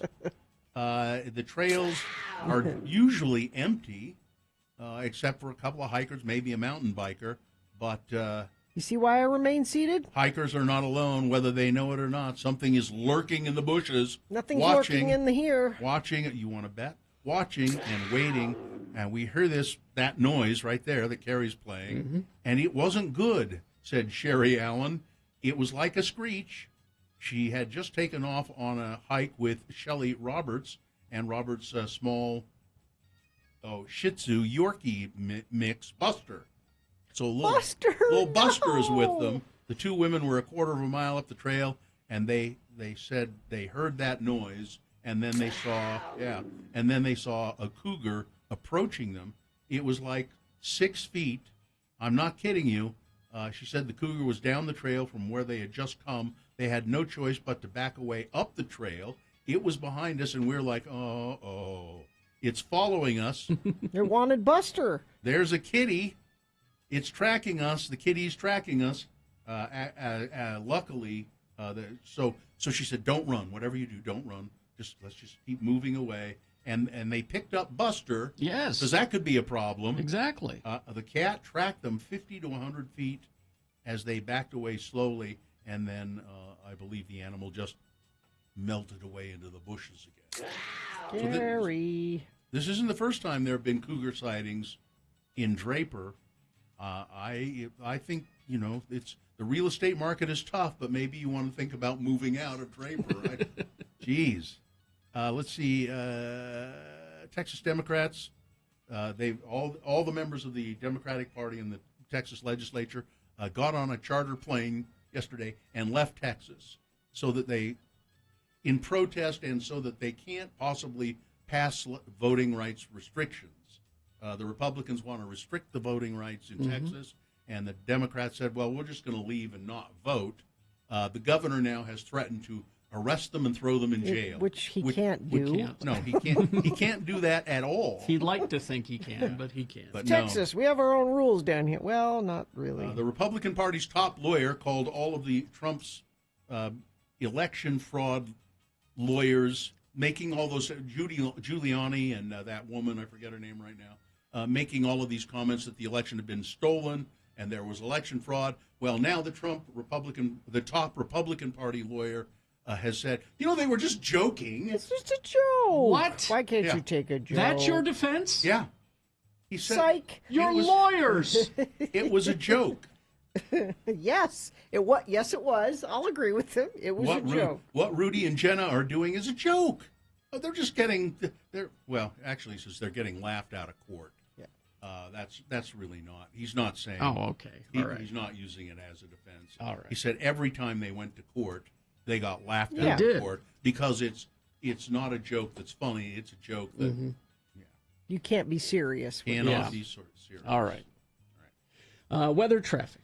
Right now, save up to $150 off select sets of tires with your Big O credit card. Don't forget to take advantage of the Pay Nothing Today financing options. Big O Tires, the team you trust. I'm so excited I opened up the blinds here in the studio because I'm just hoping for maybe a drop of rain to fall right here that we can see. I had droplets on my windshield on the way in. It's been so long. I know, right? It's not going to happen. But. It might. Yeah, we've had a couple of reports of some spotty sprinkles. So a little tiny bit of something is moving through. Which the best news with that is it should help with the smoke situation because we've had just really bad air quality for the last several days. So this little storm will make that a little better. It's still hot today, though. 101 expected for a high. It's 84 degrees right now. Holy hell! At 7:30 in the morning. That's too hot. Didn't cool off much at all last night. Now the storm will drop temperatures back down under 100 for a few days. So we'll take our small victories here, at least. It's still going to be a scorcher. Yes, it is. Traffic, we have a crash southbound 20th Street at Wall Avenue in Ogden. The southbound lanes are closed. Crash northbound I-15 at 40th South in Murray. This is milepost 302. 2 left lanes are closed there. And a crash northbound I-15 29th South in South Salt Lake. That is off to the right shoulder. Crash westbound 12th Street at Depot Drive in Ogden. And what are you seeing? Friend of the program gave us this one. I mentioned it, but I'll mention it again. Crash northbound I-15 33rd South backed up to 53rd. Avoid the area, the friend says. Thank you for sending that in at 33986. University of Utah Health Plans provide medical and pharmacy services that meet you right where you are. For those without insurance, there's a special open enrollment period now through August 15th. Enroll today at uofuhealthplans.org. All right, here it is. This is a sign that we have reached the end of civilization, I believe, as we know it. There is a new show coming on to HBO Max, hosted by Nikki Glazer, called F-Boy Island. Okay. F-Boy Island. It is a show where there is a young woman who is they're looking for boys to date, and some of them are nice boys, and some of them are what they call F-boys. And I don't know what they're... And that's also unfortunate because I like Nikki Glazer. You know, she's very funny. Now, she needs to work, I suppose. But they're looking for... It's 3 single women looking for love among 24 bachelors. Half of the men are self-proclaimed nice guys. Mm-hmm. You have to figure out and the others are F-boys. Yeah. No thanks. Yeah, it's the end of civilization. Who will watch it'll be popular. It'll be a thing, yeah. Boner candidate number 3. All right, let's review the first 2 and vote. Boner candidate number 1. Well, there's a great use of lawmaking time. Republican lawmakers around the country and state legislatures, local legislatures, seeking to ban discrimination against unvaccinated people. Boner candidate number 2, 5 will get you 10, that Tucker and Laura have been given the shot. But on their TV shows, that's Tucker Carlson and Laura Ingraham, they keep smearing the idea that vaccination is important. And Boner candidate number 3, a sign that we have reached the end of civilization as we know it. All right, here we go. This is round 1 of your boners. You've got to decide of these 3 candidates, which one is the worst? Which one deserves to go forward to boner fight and possibly become boner of the day? Winning here does not make it boner of the day. Makes it the winner of round 1. Because we're going to do this again at 8:20, round 2. 3 more, 3 different candidates. We get another winner there. We take the winner of each round and put them against each other, and you'll decide boner of the day between those two at 9:20. That's when Boner Fight happens. So right now, you've got to pick one of these 3 from this round 1 to send forward to Boner Dome. 1, 2, or 3, remember your candidate number, the one that you think should win. Put that single digit in the message of a text. Text that to 33986. Or call Katie in the producer's booth. Voice vote 877-602-9696. Or go online, x96.com. Look for the box that says Boner Voting July 13, 2021. You have 5 minutes. Let's go. Yesterday I was at a business. I'll tell you, I was at a business called Total Health and Fitness, who I believe we're going to be doing some commercials for. So I'm out there talking to the folks and everything, and I get done with my business at Total Health and Fitness, which is in Draper on 123rd South, and I'm just about to leave the building where Total Health and Fitness is located, and a woman walks in and walks up to the desk and says to the lovely receptionist at Total Health and Fitness, "Hi, is this Total Health and Fitness?"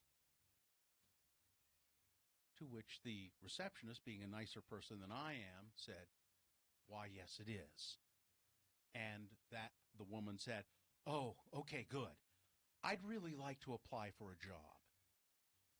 Now, if it had been me as the receptionist, when she walked in and said, "Is this Total Health and Fitness?"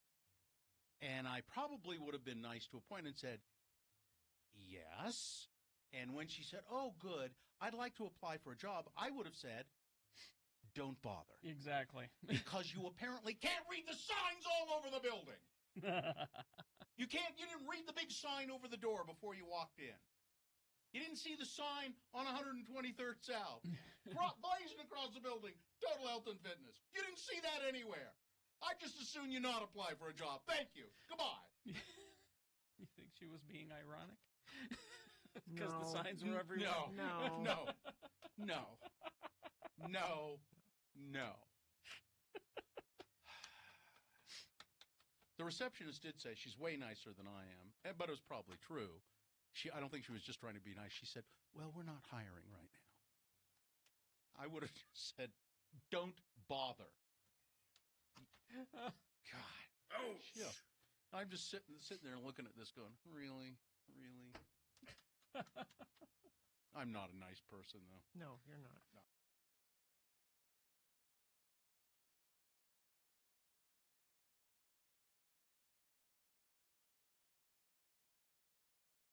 Claps.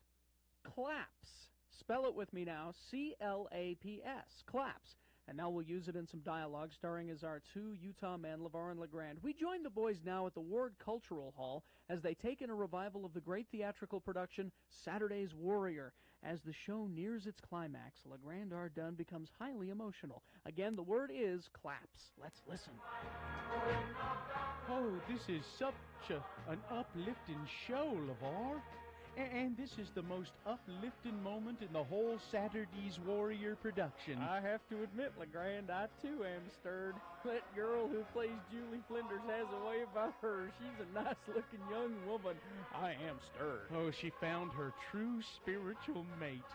And they're going to have a wonderful life together, and they'll have a big brood of kids, too. No abortions for them. Oh, that evil Mac. That son of perdition, he'll never have influence on them. Girl like that you wouldn't mind having an influence on, though. I have never experienced a theatrical moment like this before, LeVar. I think I'm having some palpitations. I, too, am experiencing some palpitations, LeGrand. I wonder if the girl playing Julie's single. I'm feeling faint, LeVar. Grand? Everything's going to gray. You okay? I think I'm gonna collapse. Oh, I'm gonna collapse. Help! Catch me, LeVar. I'm gonna collapse. LeGrand, get up. You're embarrassing me. Wake up. Oh, my heck, he's out cold. Somebody call a paramedic! Is there a doctor in the house? Anybody know CPR? My friend LeGrand said he's going to collapse, and he did. He collapsed. Somebody help. Wake up. Wake up. Lavore, get help. Don't let me pass through the veil to the other side. Oh, you just fainted, puss boy.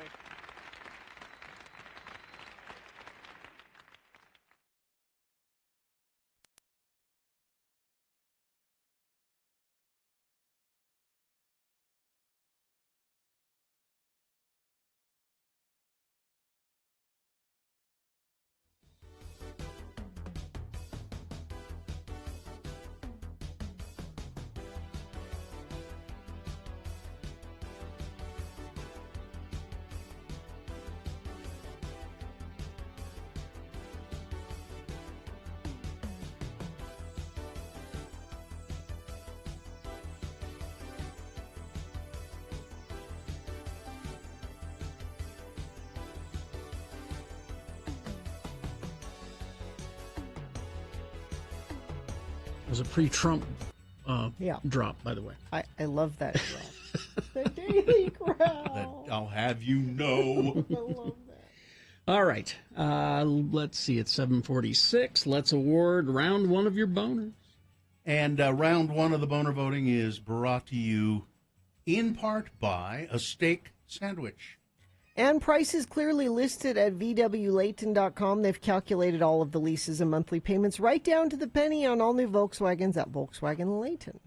You know, yesterday your son made that steak, Mhm. and I said for the leftovers he should make a steak sandwich. Yes. And I thought about that, and then I ordered a steak sandwich from a restaurant. Yeah. No, we turned it into tacos. Yeah, that's good too. So we had boner candidate number one, which was there's a great use of legislative time, trying to pass laws that say you can't discriminate against unvaccinated people. Boner candidate number two, 5 will get you 10 that Tucker and Laura have been vaccinated, but on their TV programs, that is Carlson and Ingram, I'll bet you money that they've both been vaccinated, and their family members have. And boner candidate number 3, this is a sign that we have come to the end of civilization as we know it. A show going to be on HBO called F-Boy Islands. No, thank you. Let's see. The Jed won the prize, which was, what was the prize? Craft Lake City tickets. Yeah. And the winner, by just 7 votes, boner candidate number 2, 5 will get you 10, that Laura and Tucker have been. There's your winner of round one. It goes forward now to Boner Fight. It might be Boner of the Day. Round 2 coming up at 8:20. 3 more candidates. We get another winner there. Send both winners to Boner Fight. You'll decide Boner of the Day at 9:20 this morning. That's when that goes down. You know, if you take medication, and sometimes, the doctor gives you, after a surgery or something, they'll give you pain medication or any kind of medication, but you end up not using it all. And so if you go to your medicine cabinet or wherever you keep it, all of a sudden you find bottle after bottle after bottle of half-used pills that you just don't. And why do you? I think I hung on to some of the. Sometimes you think, what if I need this down the road? Some of the pain pills. Maybe I'll need this later. I don't take those because I'm allergic to them. But maybe somebody else in the family will need a tramadol which they say not to do that. Don't share medications. And... Yeah, that's what they say. But people do. Yeah. And I mean they share their pain medications and their other kinds of medications. In my house, Tums, we share the Tums. We share the Tums. Get a big bottle of Tums, and I say this is supposed to be just for me, you guys, but damn drug taking hippies. And then it just kind of builds up, and all of a sudden you realize you have dozens of bottles of medications And some of them, you read the names on the what kind You of don't medication even remember it is. what it Yeah, is. I don't know what was I taking that for. I don't know what that is. I'd have forgotten, or that must not have worked because I didn't finish that. And so you're supposed to dispose of them, but not responsibly. Yeah, not throwing them in the toilet, not throwing them in the garbage. Yeah, you don't throw even antibiotics or anything like that in the toilet because it can contaminate the water supply. You could get fish addicted to Vicodin, so don't do that. And don't throw them in the trash. And you should probably not let them build up as I have because. I'm not worried about it in my family, but in families it can be a temptation to people. So get rid of them. But I didn't do that. So finally, we decided to go through all medications and my mother-in-law's medications and get rid of the ones that are not being used. And here they are in a big bag. Oh my God! Look at all those pills. This Good is Lord. This is a Ziploc bag. Is that what you're supposed to do with them? Well, now hang on. Oh, no. Yeah, I thought. I'll tell you. Okay, all right. So it seems like they'd want to know what they are individually. No, that's not important. But as I look at this Ziploc bag, now I'm going to the pharmacy today, and I know at the pharmacy I go to, an IHC pharmacy, which is a great pharmacy, and I'm angry that they're closing them, and I feel bad for the people that are working there. But they have like this big case or something. It's where you're supposed to put your unused, get rid of all your old medications, and you're supposed to not put. I went in there once with a bunch of bottles that had, and they said, no, we don't want that. We just want the medication. Throw the bottles away. Bring, and so I let them build up more and more and more. But finally, I'm going to take all these medications in, and you just take them in and dump them into that locked receptacle. But I was thinking, aren't those? It's an amazing array of pills. Hunter Thompson would be proud. Yeah. And I was just thinking, maybe I just take a handful of them and take them and see what. That's a great idea, Bill. And see what happens. We wondered what would happen. I just wonder if I took a handful, as many as I could swallow in one, 10 or so, because I don't know. I have no idea what these are. There's some really pretty colored ones in there. I thought you were going to say you were going to turn it into like a terrarium or something because of the pretty colors. Well, Gina, that would not work. They would dissolve. Yeah. And it would kill anything in the terrarium. So probably would kill me if I took a handful. Yeah, don't. No, I obviously would not do that. But as a joke, I said to my wife, "Why don't we just do a little experiment? See what happens." Yeah. Look at all of those. My God. But take them to the pharmacy. I think police and fire stations have disposable places to dispose them as well. Let's see. So somebody says, no, nothing.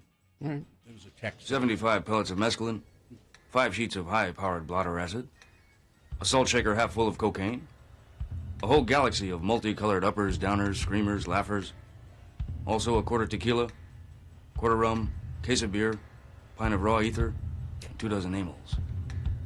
Not that we needed all that for the trip, but once you get locked into a serious drug collection, the tendency is to push it as far as you can.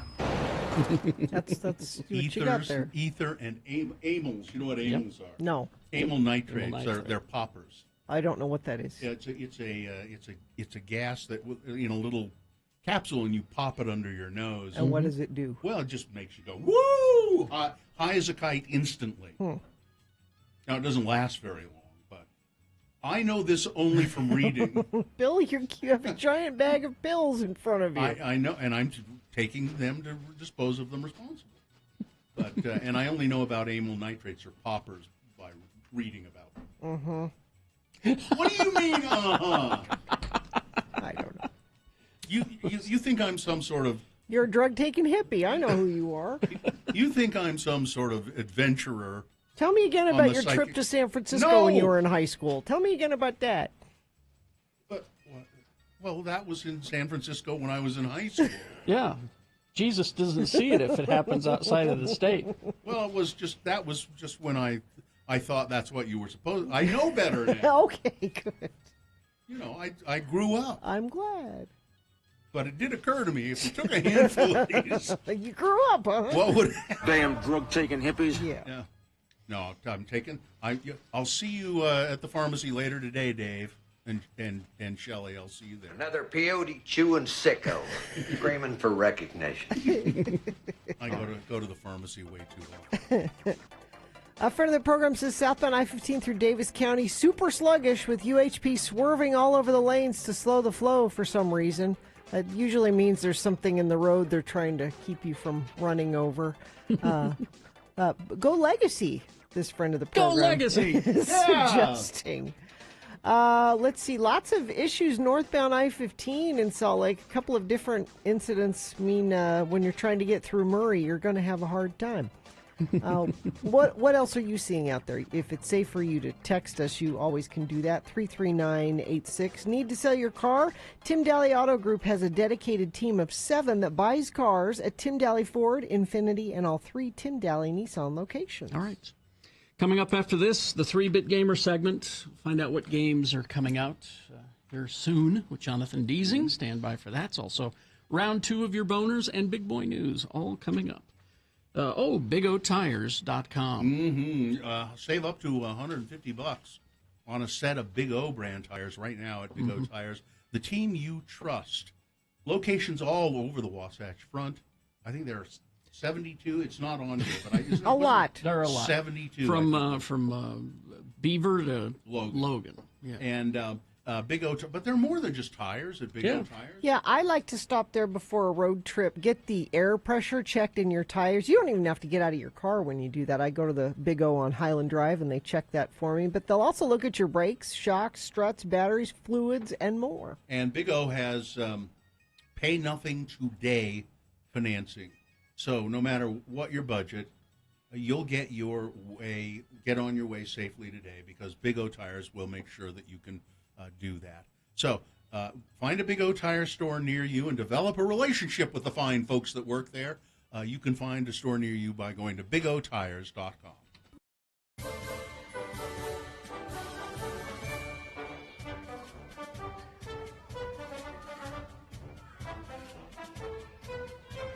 This one from Emily. Things that must go. My guilt. Allow me to explain. The year was 2008. I was a fresh-faced Mormon teenage newlywed whose older sister had landed her a sweet second job at a local coffee house. The first busy weekend I worked, one of our employees rolled up hungover or possibly still drunk and was subsequently sent home to sleep it off. I was new and we were short-handed. Up rolls an SUV, at the window rolls down to reveal the incomparable Gina Barberi. I was awestruck. So is She another orders Gina it. Barberi? She orders a drink. A latte, I believe, with an extra shot of espresso. Yes, that's my order. Is that it? I take her order and proceed to produce my best hurried hot beverage. I pulled 3 perfect shots of espresso. I take all the time the growing line will allow to froth and mix. Make sure the lid is nice and tight. Stop her in. Out to the drive-thru window with a smile, and away she goes, a vision of local celebrity and grace. My older sister yells back from the front, "What are these shots for? Should I throw them out?" I forgot to put the coffee in her coffee. I waited all day. I waited all day for her return. I waited for a call to speak with the manager. I thought maybe next weekend she'll come back and I make her a drink on the house. But the call never came, and she never came. I'm now a grizzled 30-something ex-Mormon and mother of 2 with under-eye bags and an anxiety disorder. I now know how much the caffeine probably meant to you. I thought I ruined your day with a coffeeless coffee. It's haunted me for more than a decade. I am sorry, Gina. Please accept my apology. Allow me to make it up to you. Can I buy you a drink sometime? Maybe a pair of those fluffy socks you're so fond of. Thank you for letting me listen and for allowing me the pleasure of serving you an albeit inferior beverage all those years ago. Long-time listener, first-time complainer, Emily. How many years? 10. 2008. Oh, my God. Did you come to work? I seem to remember you coming to work and Yeah. then going, I And have going, nothing but There's- foam here. There's no coffee in this coffee. Here it is from 2000. I love that. I love this.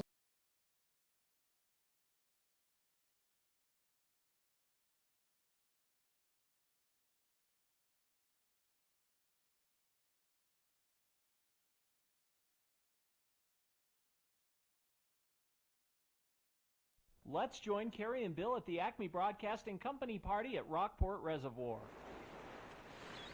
Boy, what a nice day for a company party, huh? Oh, God, yes. I mean, it's just beautiful up here. And you know, we deserve this, don't we? I think that everybody on the staff deserves a nice party like this. I mean, we've all worked so hard to get this station to show in the ratings. Yeah. Showing up in the top 35 stations ain't that easy either. Nope. Hey, look at everybody down there on the beach by the picnic table. You know, we ought to hike down there. No, we can get a much better shot at all of them with our paintball guns from up here. Huh. Now look at Mario there. I'll bet you I can knock that beer right out of his hand.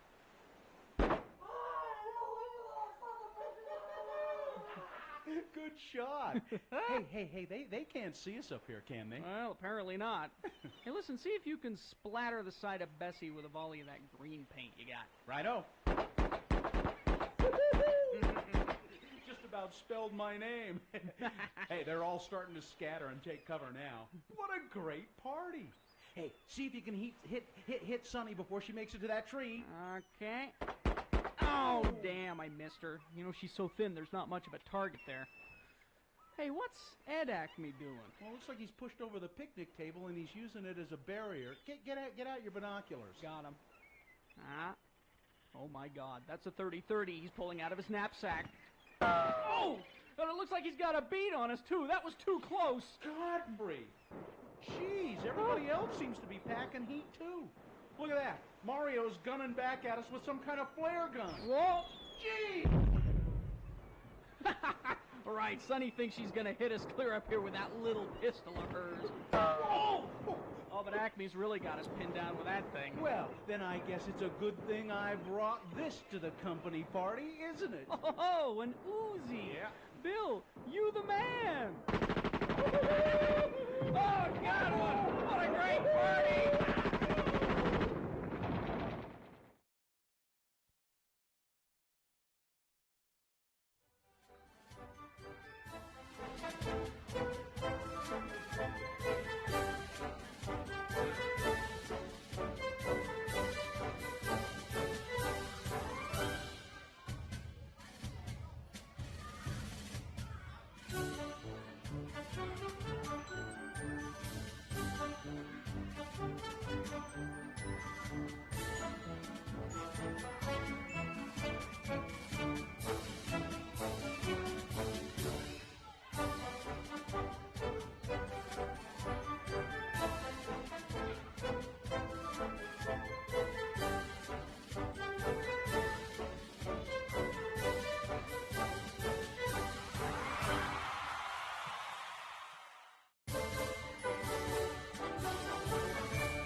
Concerts and events.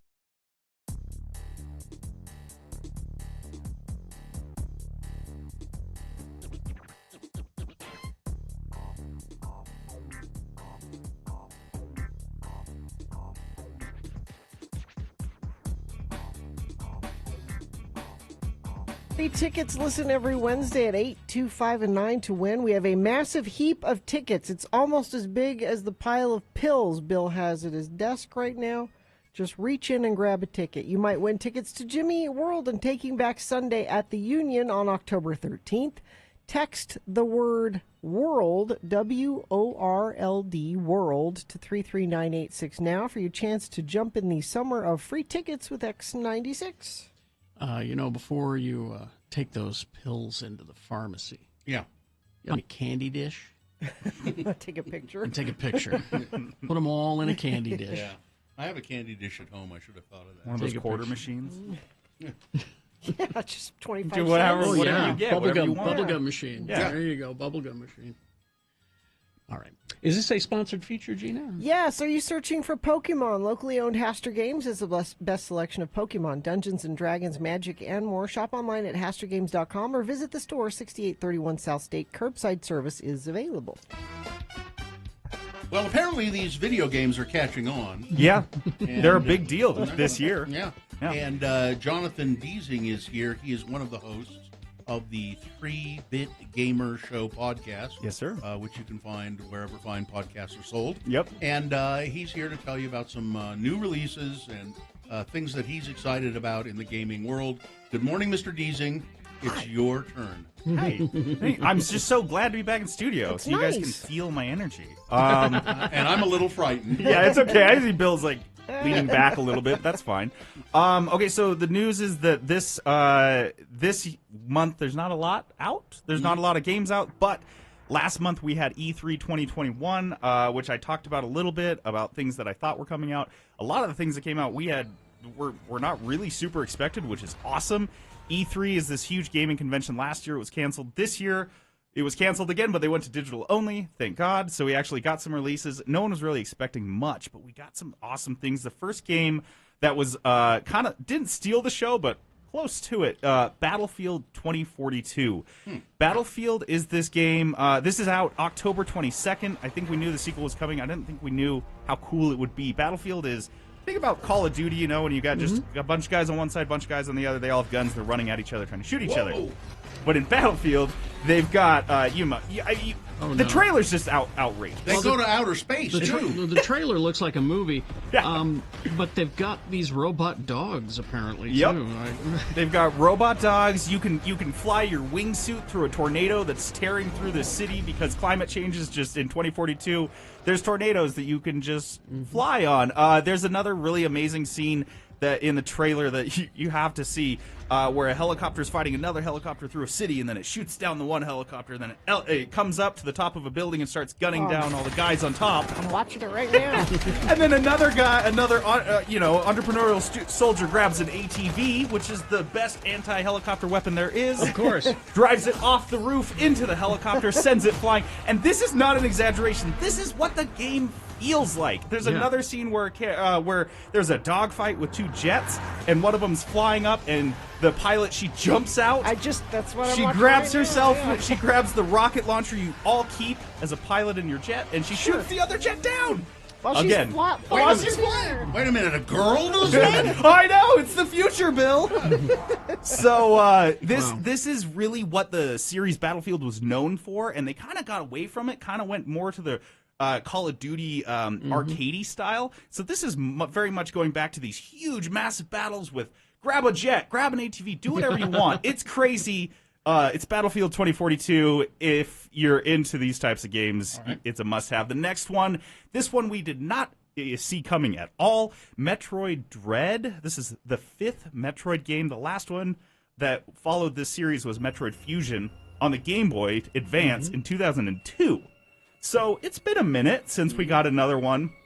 Metroid games are really neat because they came out, in the Nintendo era when it was just left to right on a screen, and that's the best you could do. And what was really cool about this is you go left to right all the way to the right, and there's a room that's locked, and maybe I have to find that key, and you go and you explore, and then I found that key, and then it's really cool because you're just exploring back and forth through this 2D space. You play as a space bounty hunter in space, which, Bill, it's the future, so it's a woman. Oh, man.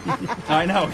Lots of these. The future is female. The future is very female. Wait. Yeah. The future is still killing, though. Don't forget that. That's true. So Metroid Dread, for any Metroid fans, this just looks so amazing.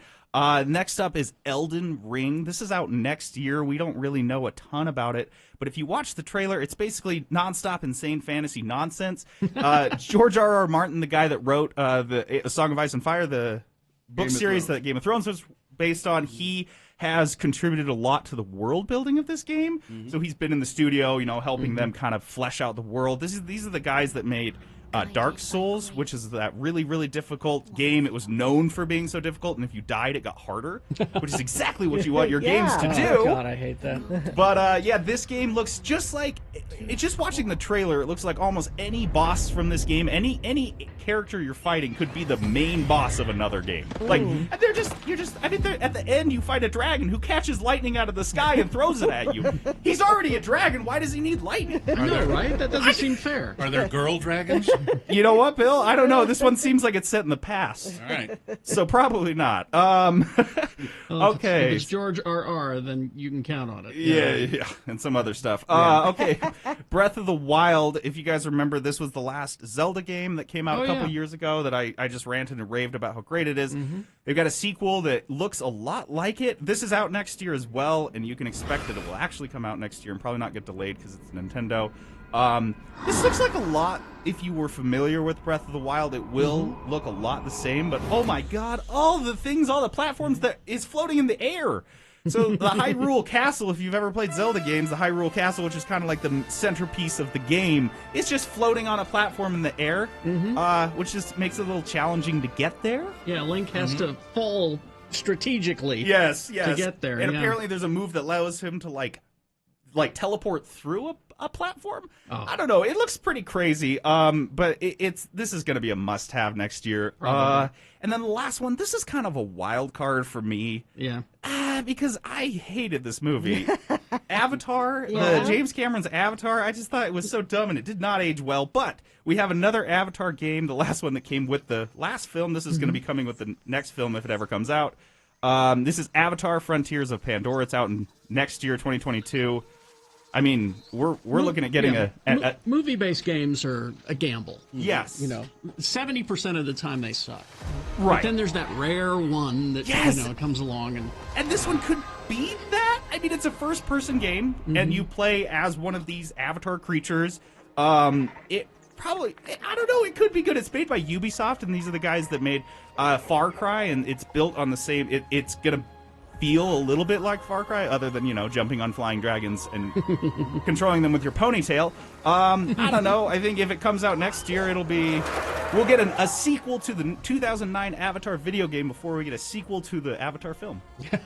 Isn't the sequel happening really soon, though? Yeah, well, he's working on it. They're filming several of them back to back. I've been hearing that since 2012, though. But it's Cameron. Yeah, exactly. So that is what we've got, and then I'll probably be talking about some of these when they come out later in the year. All right, and so remember, you can watch all the trailers for those at x96.com, and you can also hear more about gaming and all of that on the 3-Bit Gamer Show, hosted by Jonathan Deasing and some other folks. Some other fine friends. Thanks, Jonathan. Thanks, guys. Thank you. Traffic, please, Gina. So, thank you, friends of the program that have sent these in. Northbound I-15 left 3 lanes closed between 33rd and 45th South. A semi-truck involved in an accident. Slowage backed up to 72nd. Actually, a couple of you sent that one in. Southbound I-15 through Davis County, super sluggish with UHP swerving all over the lanes of traffic to slow the flow for some reason. Another friend of the program says there's a washing machine in the median in Tremonton. So, if you need a washing machine, head up to Tremonton, I guess. And thank you for sending all those in. You can continue to do that. If it's safe for you to, just text it to us, 33986. Young Automotive Group has a huge selection of new vehicle brands, over 1,000 pre-owned vehicles. You'll find the vehicle you want at a price you can afford. Visit any Young Automotive dealership or browse online at youngautomotive.com. All right. Round 2 year bonus coming up? Yeah, let's see what candidates we have here. The titles are Boner Candidate number 1.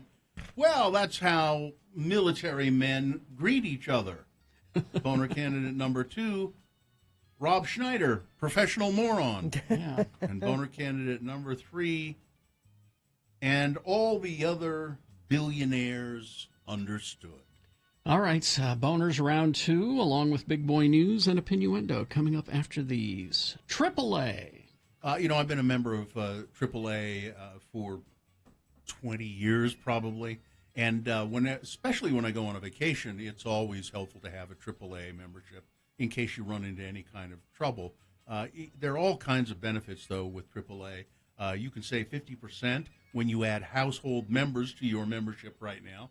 Also, select motor vehicle, notary, passport photos, and travel services in the branches. So if you just look up AAA, there's a few branches around. You go in, if you need a passport photo, for instance, that's if you're a member, that's one of your benefits. Yeah.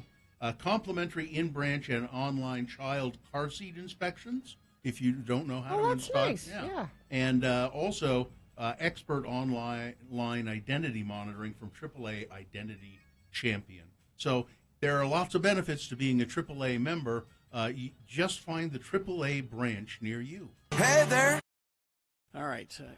Gina, you've had a question? Oh, I thought Bill had a story, but I do, but go ahead and ask your question, and then maybe I'll do my story. My husband does most of the shopping, and he came home with this yesterday. Okay. And you guys may know, or I'm hoping friends of the program may know, at x96.com/live, he bought something called banana sauce. Have you guys ever heard of banana sauce? You put that on your banana. He's gonna surprise you later on. You should have been snooping in the groceries. But so it's clearly not made from bananas because it's red. So it's not like mushed up bananas. That doesn't mean it's not made from bananas. Well, what do the ingredients say? Let's see. Ingredients: water, sugar, banana. Oh, it is. Yeah. But it's red. Let's keep going. There's Gina once again, the inquiring mind. Well, it can't be a banana. Does this look like it's made from bananas? It doesn't. It's got a picture of bananas on the label, and then I would go, I wonder what the ingredients are. Oh, bananas. Vinegar, salt, onion, chili, garlic. So it's like a sweet, it's just a chili, sweet and spicy kind of sauce for your whatevers. Yeah, what do you put it on? What do you do with this? Whatever you want. You could put it on rice. You could put ice it cream. On, that's fine. Noodles. It's just a tangy accompaniment, sweetened. Yeah, probably it's a little sweet and tangy, and sounds good. It's a product of the Philippines. He probably saw it and thought, I'd like to try that. Mm-hmm. Rather than, that doesn't look like bananas. So, you married a man with an inquiring mind so that you didn't have to have one. Yeah, I don't know that I will ever consume banana sauce. Here's an odd story for you.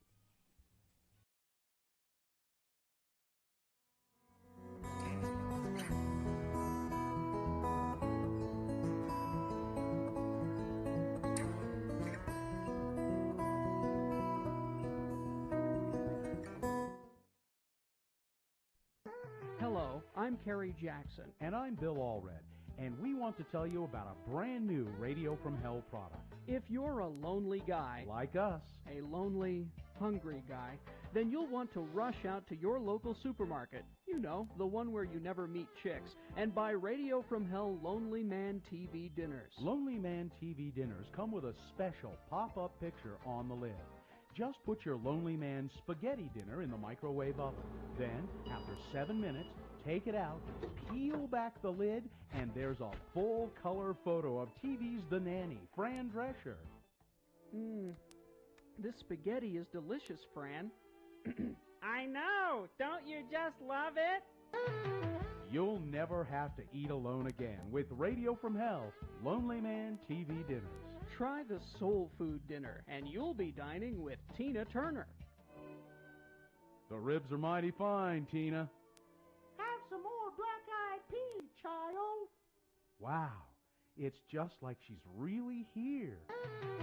Try the Radio from Hell Lonely Man TV dinners. There's Kung Pao Chicken with Connie Chung, the Mexican dinner with Rosie Perez, Wieners and Kraut with Claudia Schiffer, and the all-American Yankee pot roast dinner with Sandra Bullock. And if you're watching your weight, try the Lonely Man Karen Carpenter dinner. Gee, Karen, this carrot stick looks really good, but maybe you should have it. No, thanks. I ate yesterday. You'll never eat alone again with Radio from Hell Lonely Man TV dinners in the frozen food section of your local supermarket. Now available at Reams.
Okay, 8:20 right now. And it is time for round two of your boners. Here we go. 3 news stories. These are examples of bad, stupid, or funny human behavior. And you will decide with your vote of these 3 candidates which one is the worst, which one deserves to go forward to boner fight and possibly become boner of the day. Winning here does not make it boner of the day. As you see, if it wins this round, it'll have to go up against the winner of round 1. We did that an hour ago. But we'll take both of these winners and put them against each other, and you'll decide boner of the day at 9:20 this morning. That's when boner fight happens. So right now, you got to pick your champion from this. Round 2. Send one of these 3 candidates forward. 2 now, a third after the news. Once you've heard all 3, then you will vote. And one of you lucky random boner voters will receive. I can't buy it, gotta win it. Radio from Hell boner t-shirt. All right, we have boner candidate number 1. I just want to check something here. Yeah. So the title of this is, well, that's how military men greet one another. I missed the N there. And so it says, well, that's how military me greet one another. And that's what's on the website, too. Well, I just catch my errors, please. Whoever puts them on there, catch them. That doesn't make sense. But it's that's how military men greet one another. And apparently it is, in fact, it's Mel Gibson. And he's at CPAC. And he was at CPAC? Yeah. Okay. And Donald Trump comes in, walks through the crowd, and Mel Gibson salutes him. Because I thought it was at the UFC fights, but I thought it was at CPAC. It was somewhere. Oh, yeah, it was. You're right. Conor McGregor and So Mel Gibson was there, and he There's salutes. a picture right there. Yeah, x96.com/live. That's Mel back in the crowd there. Donald Trump goes by, and Mel Gibson salutes Donald Trump, because that's how military men greet one another. Neither of them. Mel Gibson, whose father moved his family to Australia because he wanted to avoid the draft in the Vietnam War, and Donald Trump, who had bone spurs and couldn't serve in the Vietnam War. So there you go. Two horrible people. Two draft dodgers. Two horrible people. And evidence that cancel culture is not a thing. Because Mel, how many years ago? Well, and it's more than one incident. Yeah. It's multiple On things. tape, calling his wife all kinds of horrible names. Saying she'd be raped by a pack of N-words. Yeah. That's just one of the things. Yeah. There are many things. He was not canceled. He's still working. Yeah. And he also he also beat up a pregnant girlfriend. Mm-hmm. So there you go. But that's how military men greet one another. They salute. Now, no word that Donald Trump even noticed or saluted him back. Was he there? Here's boner candidate number 2, Rob Schneider, professional moron.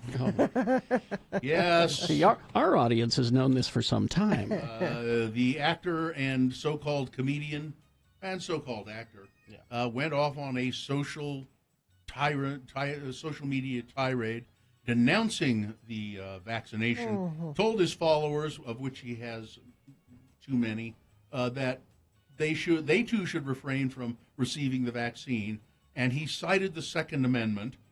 Just say no. Keep saying no. Over half of the U.S. population is continuing to say no to this experimental gene therapy. My body, my choice, Schneider tweeted, adding the hashtag, Second Amendment is for this. Meaning what? Take up arms against? Schneider, I don't know. Schneider added a series of tweets to his nearly 940,000 Twitter followers. Our government has told us that they plan on going to our front doors with this. They have lied, had a 2-year campaign of fear and lockdown, destroyed the middle-class household income, bankrupted untold thousands of businesses, and now they're putting our children's lives at risk. Okay, Rob. Let's say all that's true. I can answer that. Why would they do that? I can answer that. Why? I can answer that, and so can Rob Schneider and people like him, because it is moving us closer and closer to slavery. We will be their slaves. We will be government slaves. They destroy everything around us, then we will have no choice but to do anything that the government says You believe that's the government wants you to be a slave. I think that they do. They do believe that. Finding a way somehow to get through that and talk to somebody. I don't know. I don't know if it's possible. We had him on our show years ago, and him saying this is an unproved technology. He was anti-vax years ago with different vaccines. He's always been anti-vax. He's always been anti-vax. I think we were mainly talking about measles at the time, if I recall. There was a measles outbreak. Yeah.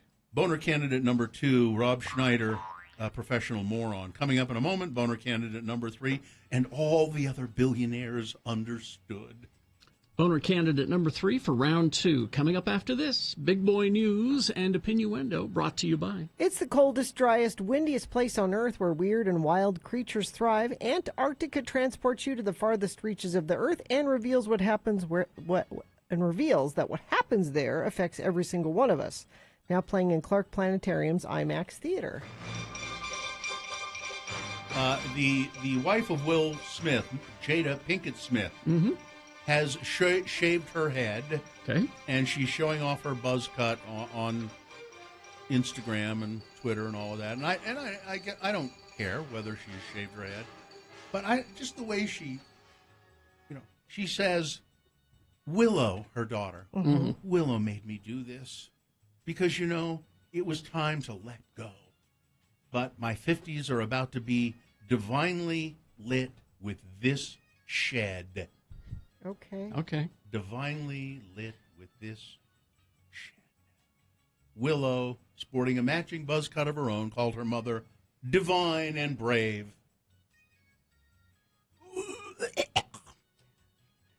Rob Zombie has shared Munster's house blueprints. Ooh. I hope he's got room for Spot under the stairs. Zombie posted detailed construction plans on his Instagram account, complete with measurements and stylistic notes. The blueprints are done. Time to start the construction, Zombie wrote on the post. Get ready for the most perfect Munster house since 1964. I want this thing exact. He's trying to make it exactly like the one on the TV show. Perfect. The Munster's house, used in the 1964-66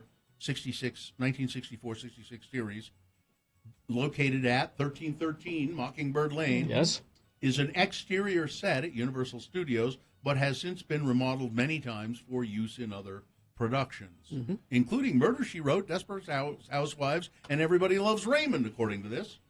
Zombie confirmed his plans to direct the film, a reboot of the series, in early June, writing on Instagram, attention, boils and ghouls.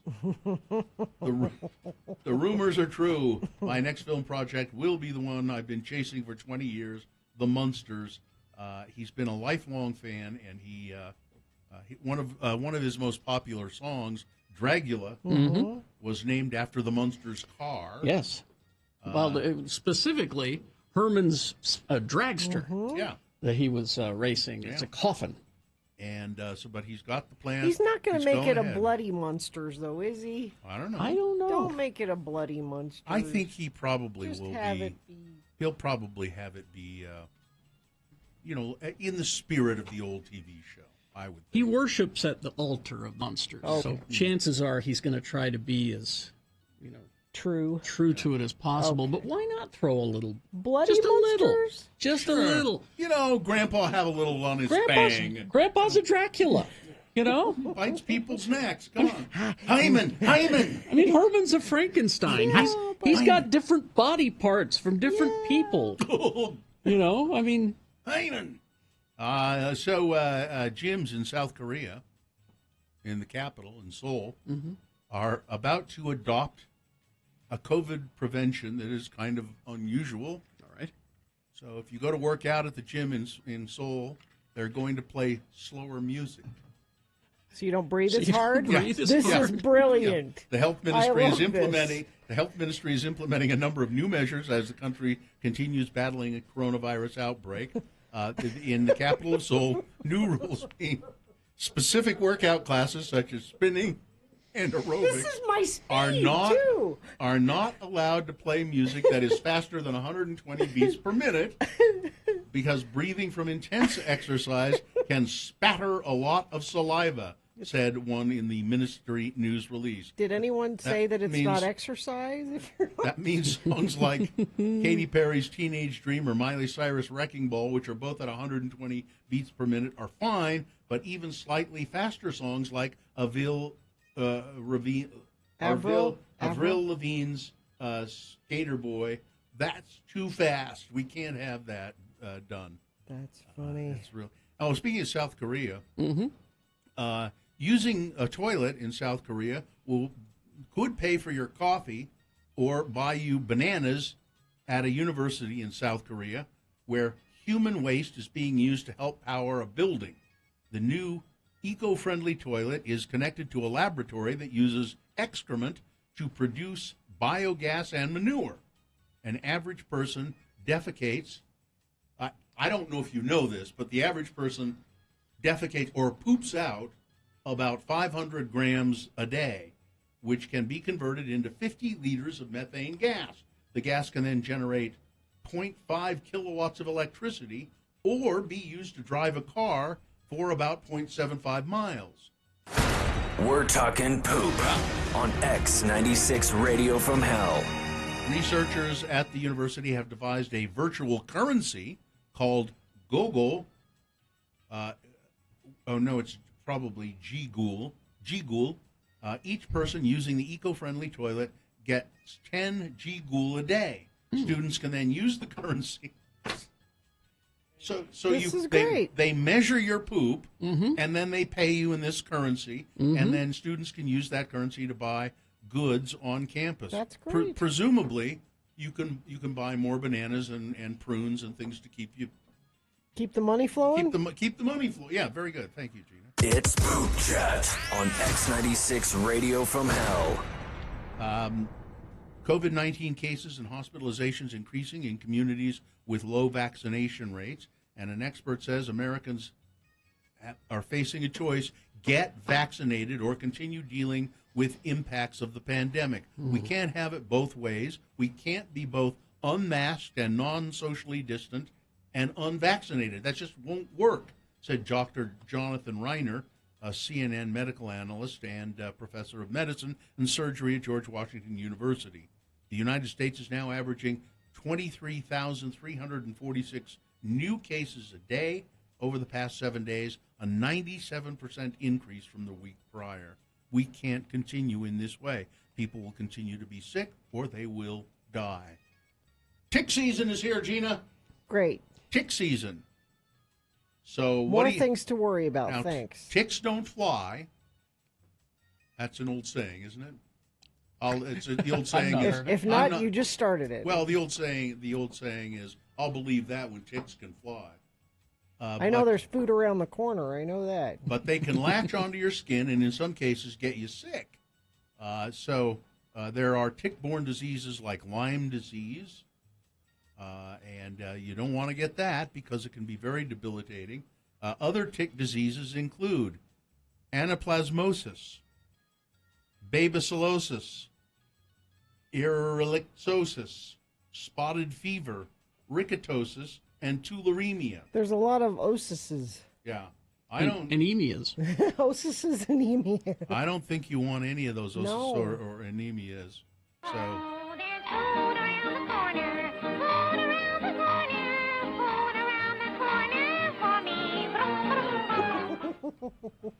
they've evacuated another Miami condo building.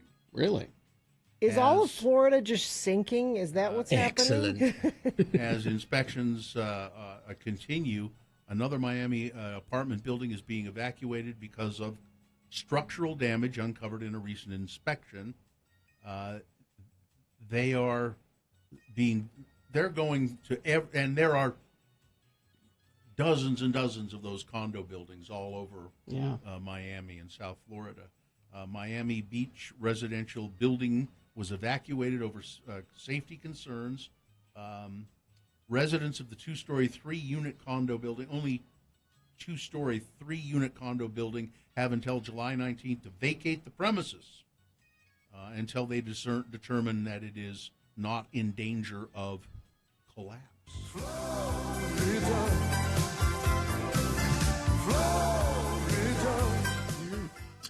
Sports weather traffic. Brought to you by It's Time to Buy a New Honda from your Utah Honda dealers with 0% APR financing. See UtahHondaDealers.com. Well, we told you before, but I'll mention it again because I know we have wrestling fans. World Wrestling Federation's 1980s heyday great Mr. Wonderful has passed away.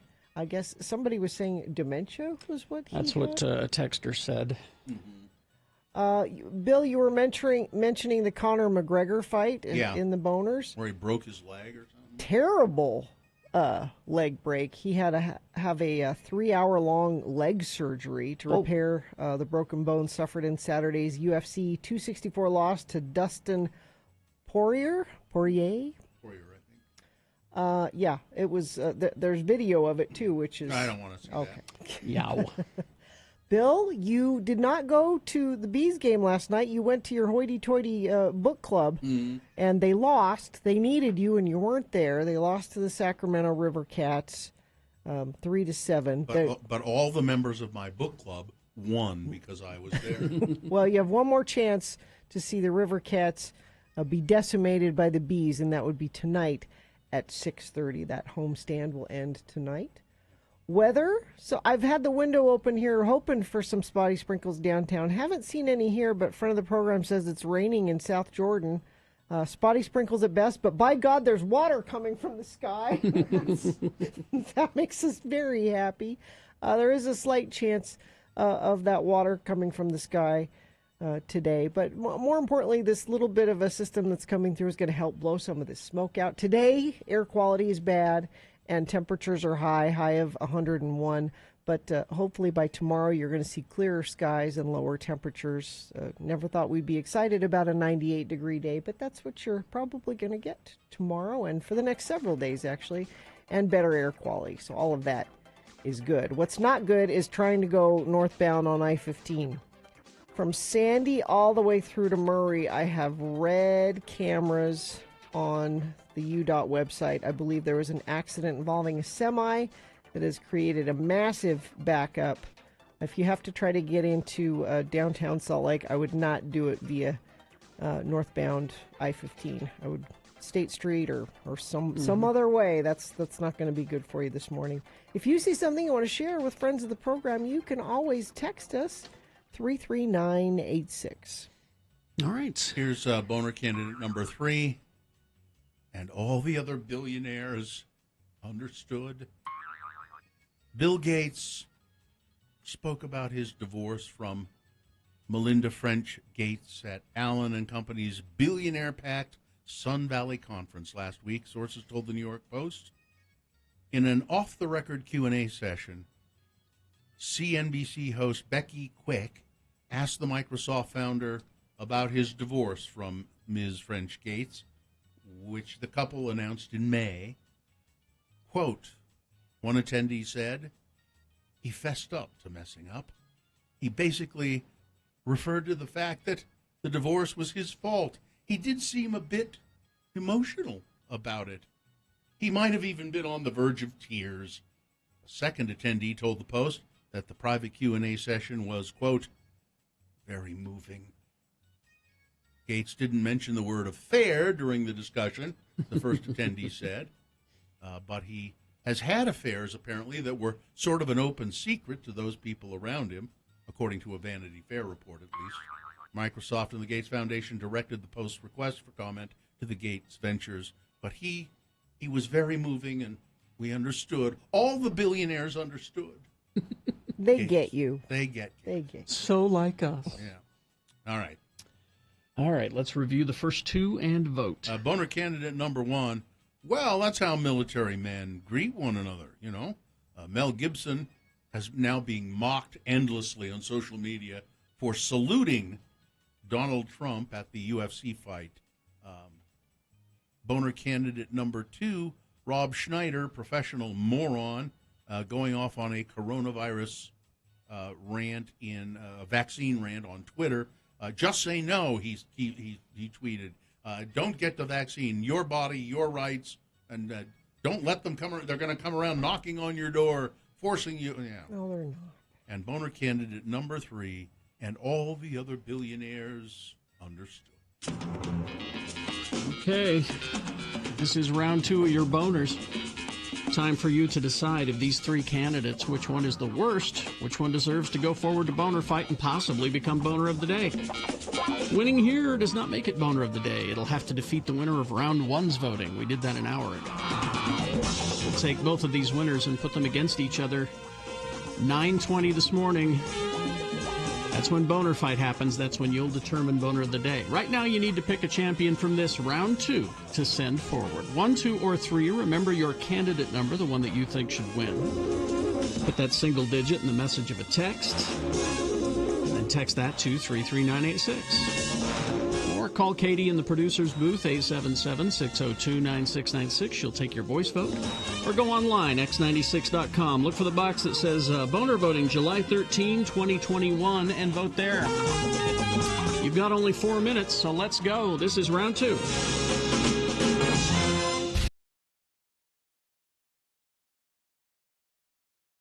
Crater. Spell it with me now. Crater, C-R-A-T-E-R. And now we'll use it in some dialogue featuring that quintessential Utahn LeGrand R. Dunn and his son, LeGrand R. Dunn II, or LeGrand Jr., as the family calls him. Let's join them now as they stand in the line to see Santa Claus at the mall. Now you remember, Junior, tell Santy nice and loud what you want for Christmas. Okay. But only ask for them inexpensive gifts that we already discussed betwixt the two of us. I'm afraid of Santa Claus, Dad. He won't hurt me, will he? Oh, no, of course not. As long as you don't ask him for them expensive gifts. Okay. You see that little boy over there with the broken arm? Yeah. He asked Sandy for one of them fancy video game thingers. Sandy has a lot of work to do at Christmas time, and he can get a little bit testy. Well, how come Santa Claus gives us presents at Christmas time? I mean, Christmas is his birthday, not ours. We should give Santa Claus presents. What? You think Christmas is Sandy Claus's birthday? Yeah. Oh, Lord, I knew I shouldn't have let you go to public school. I knew I should have kept up with that John and Vicky Singer home study plan. Christmas is not Sandy's birthday. Well, whose birthday is it then? Christmas is the birthday of Jesus Christ our Savior. And Jesus is the Son of God, the creator of the universe, and the creator of everybody and everything that's in it. Everybody? I mean, did God create Batman? Yes. And Barney? Yes. And Coral Malone? And you and me and Mommy and even Santa Claus? He is the creator of all things. So I guess if God and Santa Claus got in a fight, God would win then. That's it. We are getting out of this line, and we're going over to Temple Square right now. You have got some learning to do.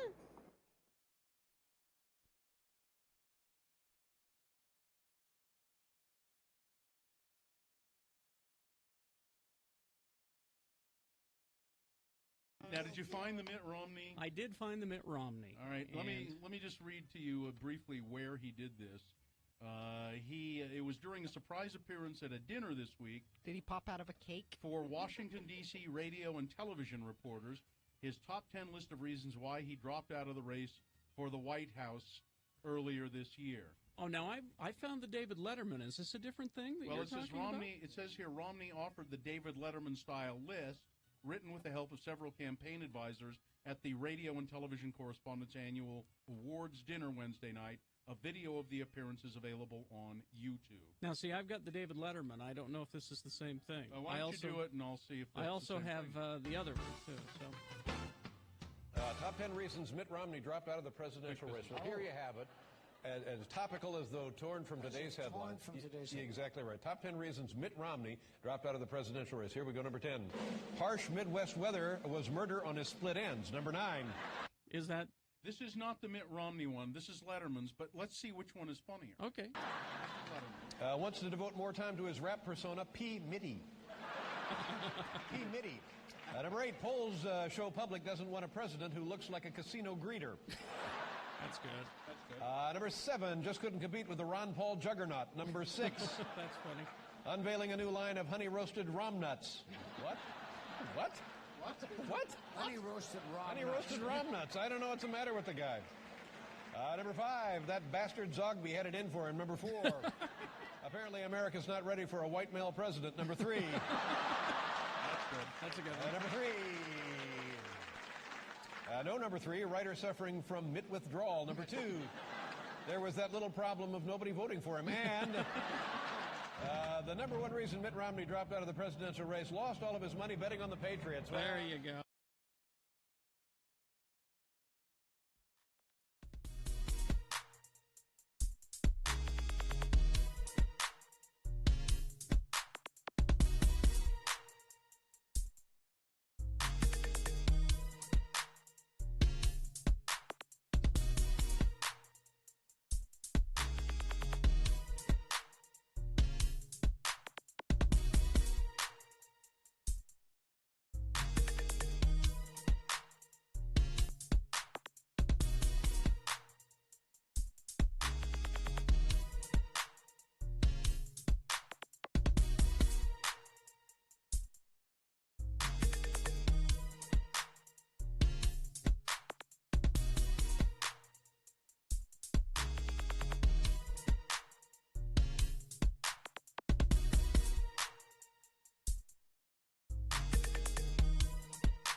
Bills were through the roof.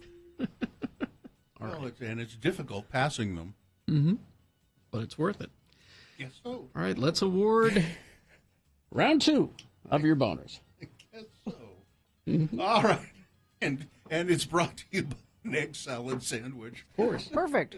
And University Federal Credit Union's Visa Rewards card offers up to 5 times the rewards along with industry best travel rebates. Apply today at ucreditu.com.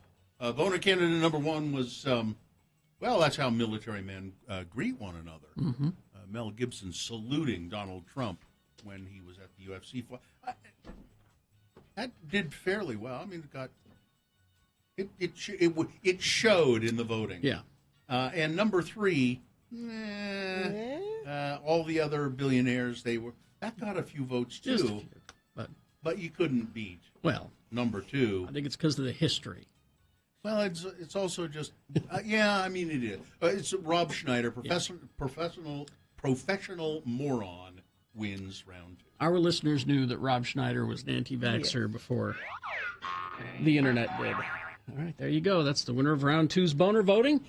It is now going to Boner Dome. It might be Boner of the Day. Depends on how well it does up against the winner of round 1's voting. You'll decide. You'll vote at 9:20. That's when Boner Fight happens. Oh. Hmm? Oh, we're doing Utah Word of the Day, right? Yes. Oh. Yes. Is it sponsored?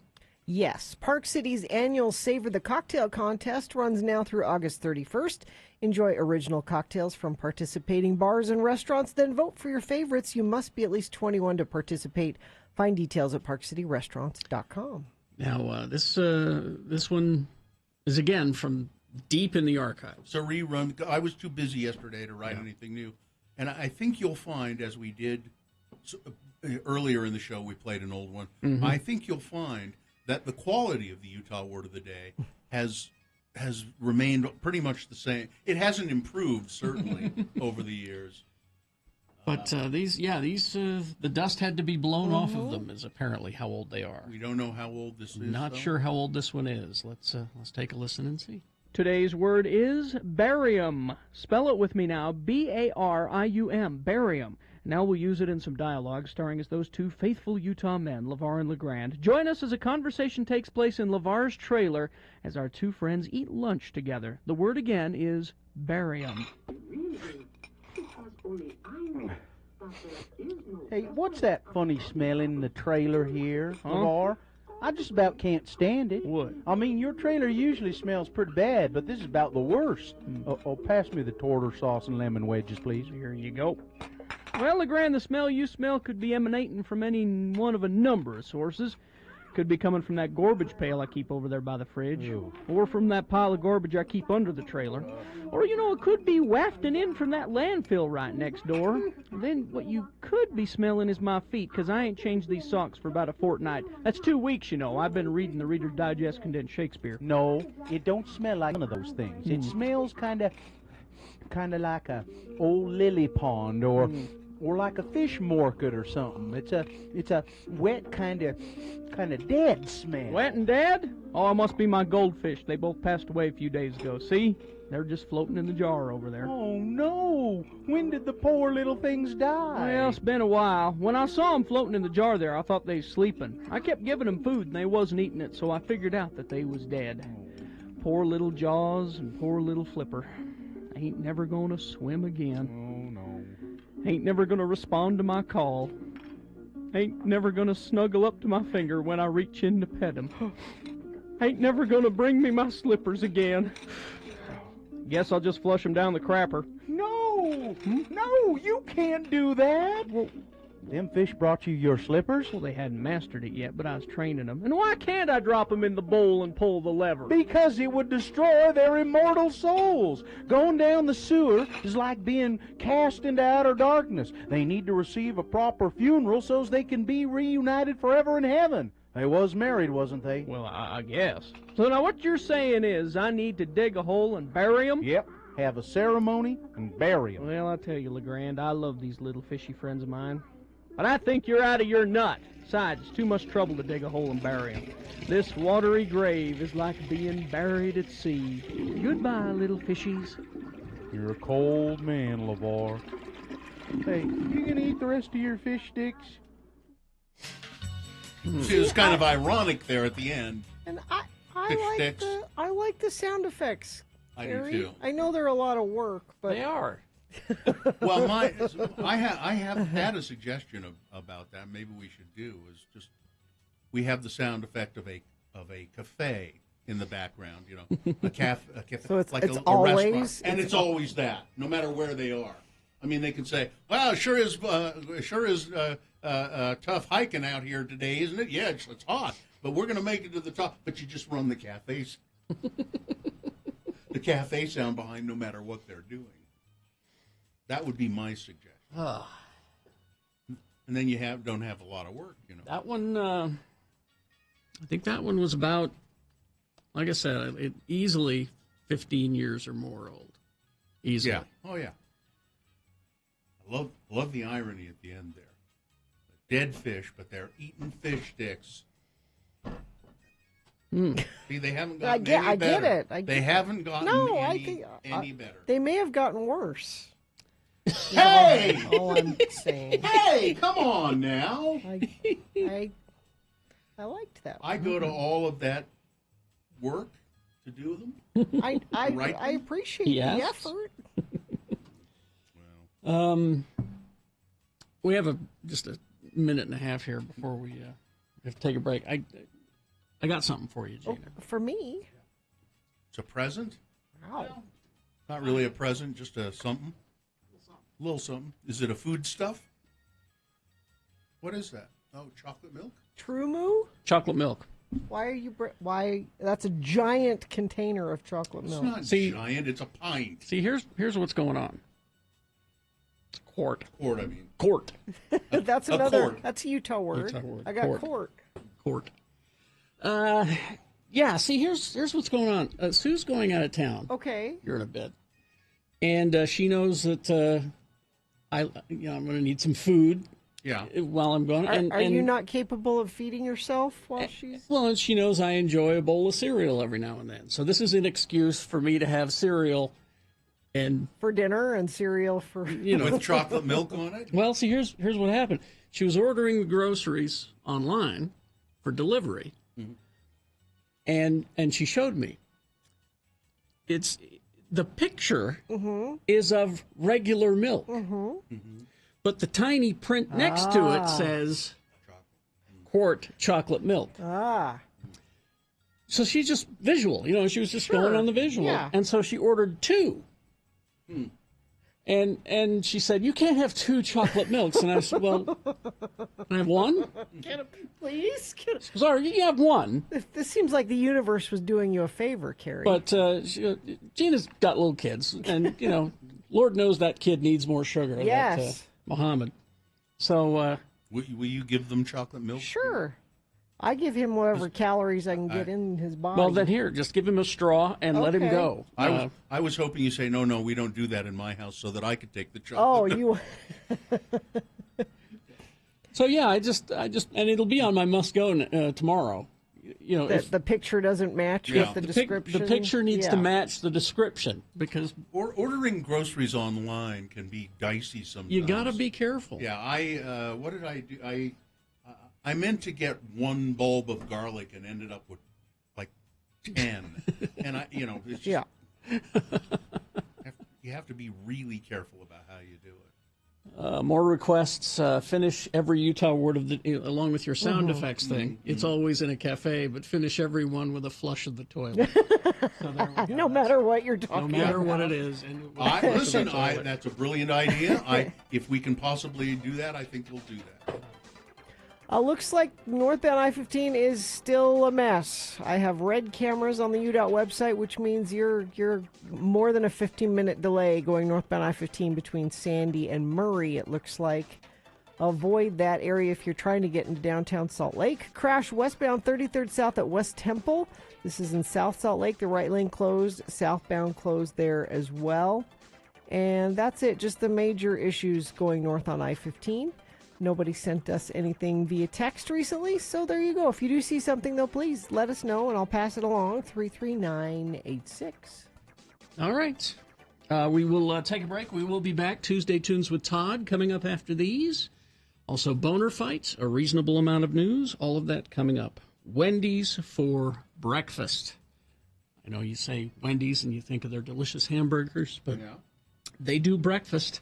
They do one kind of breakfast. A better one than all the other places. This is delicious. We're going to have ours delivered tomorrow. And I told them, let's wait till after the show so that we're not sitting here eating during the show. So right about 10 o'clock, we're going to have Wendy's breakfast delivered. So you can try all of these. Now, this is the deal. It's the 2 for $4 deal that is happening right now. So for a limited time, you can get the sausage, egg, and Swiss croissant. Delicious, my favorite. The bacon, egg, and Swiss croissant, and the honey butter chicken biscuit. Now, all of these sandwiches are 2 for $4, and that's for a limited time. So quality ingredients like the oven-baked bacon, fresh cracked eggs, toasted-to-order croissants. Easy, delicious, affordable. Hit the drive-thru on your way to wherever you're going this morning. It's Wendy's.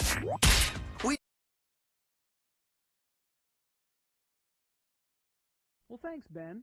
Today's word is krenz. Spell it with me now. K-R-E-N-Z, krenz. And now we'll use it in some dialogue, starting as LeVar and LeGrand, our 2 lovable Utah boys. Let's join them now as they eat burgers and watch kids playing at the McDonald's Playland. Again, the word is krenz.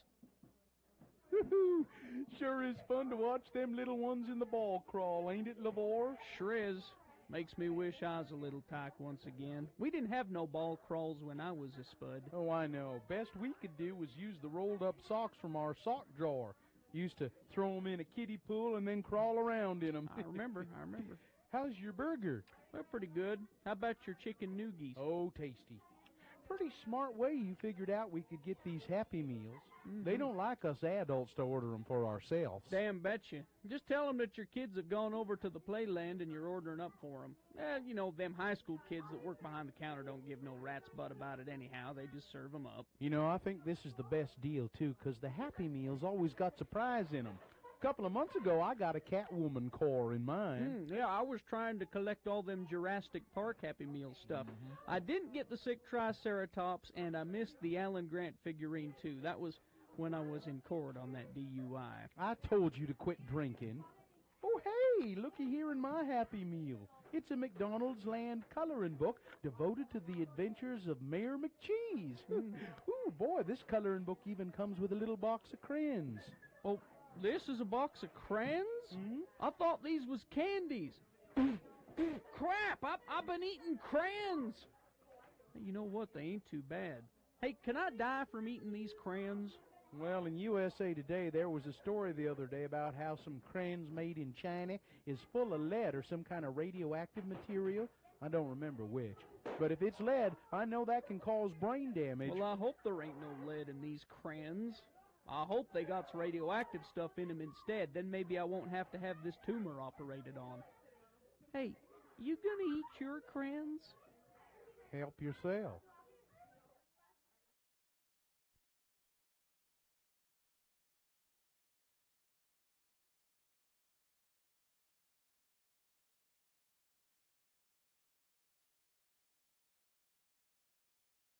Radio from Hell with Carrie, Bill, and Gina.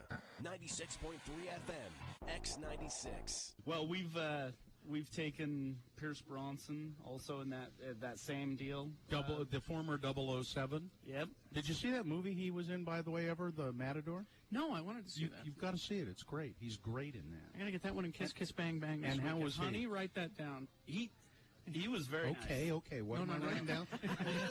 Anyways, all right. Oh, you're a sweetheart. Oh, that's right. Yeah, that's right. Yeah, he was great too. Very nice guy.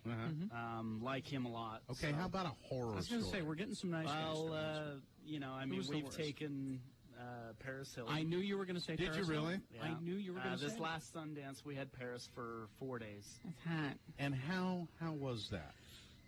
You know, Paris is a very unique girl. She's so nice. He is so nice, isn't he? How is she unique? Well, she's got a style of her own, that's for sure. As I pull out the nice everything. nice guy to carry It depends. translation. I mean, are we dictionary. talking drunk or sober? You know, Did you ever see her sober? No, actually. Maybe once in the morning. I can't be certain, though. So she was a treat to carry around, was she?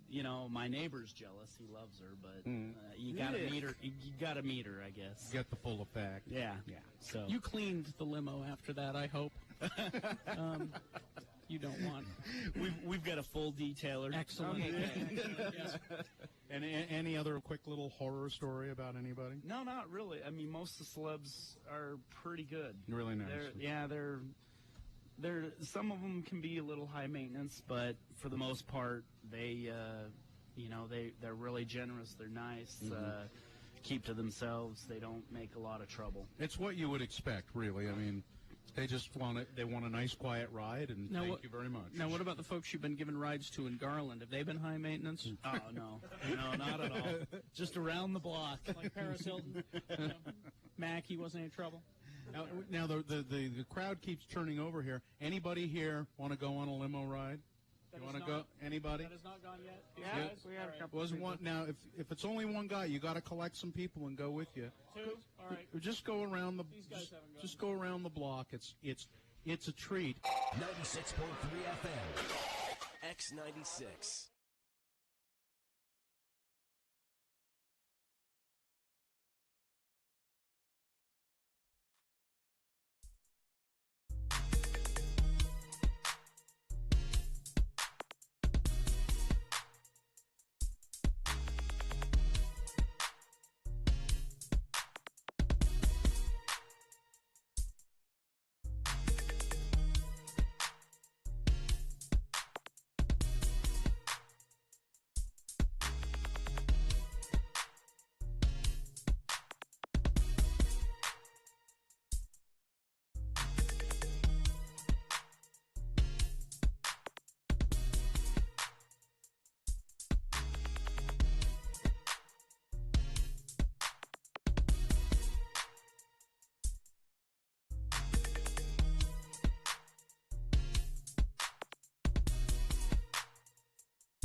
It's sponsored. Sponsored. Yeah. Okay. Tuesday Tunes with Todd is brought to you by the Stateroom Presents, bringing you concert experiences at the Stateroom, Commonwealth Room, Eccles Theater, and more. Check them out at thestatepresents.com. Okay. Well, thank you very much.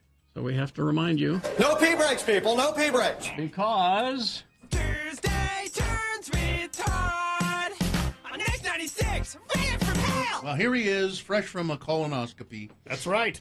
Todd Newcomb, who is our program director. He's now polyp-free, and here... I showed Bill, I showed all of you the photos. Yeah. Congratulations. Of your colon. Yeah. Mm-hmm. It's a lovely colon. Well, I have pictures of my colon somewhere. They kind of all look the same. Oh, no, I'd know yours anywhere, Bill. I'd recognize yours. Gina, I didn't think you would let on. How did we should both be embarrassed by that. Do I need to get a jingle produced for the new feature that's called Colon Chat? But Todd is the program director here. He has he's on the air from 3 to 7 on weekdays, and he likes to on Tuesday come in here with the big boys and girls and play a song for us. What have you? Well, I know what he's doing. What? Well, because I follow Dallin Weeks on Twitter, and he said, listen to X96 Radio from Hell at 9 a.m. Because I texted Dallin. I was going to say, I didn't tell Dallin I was doing this. I forgot until I was going to. I texted Dallin and said, oh, by the way, we're going to play your song at 9. I was high on propofol when yesterday I decided what I was going to play today. So, but yeah, so I don't know how they found me. And they've got a show coming up. They're going to be part of the Kilby Court Block Party on October 2nd, which... This is cool. With Kilby Court, just a great venue. I mean, you can't even say enough wonderful things about that and everyone that's ever played there. Oh, the history, yeah. Yeah, like it's amazing. And they do this big block party. They started doing it, I think, the year before COVID, and then they couldn't. But I think they're trying to make this be a yearly event. But they're going to be playing that October 2nd. It's an all-day music festival, and it's cool. It'll be fun. And tickets for that are available. And the new single from I Don't Know How But They Found Me, they finally decided, because, they've had Razzmatazz out for a while, but they finally settled on the song New Invention. I shouldn't say settled on because it's damn good. That whole album is quite a piece of work. But, and I'm not just saying this because I like the guy. Everything that they've been putting out has been terrific. It's cool. It's quirky a little bit, and it's just so unique. It's very unique, and I really like that stuff, but I'm just saying that.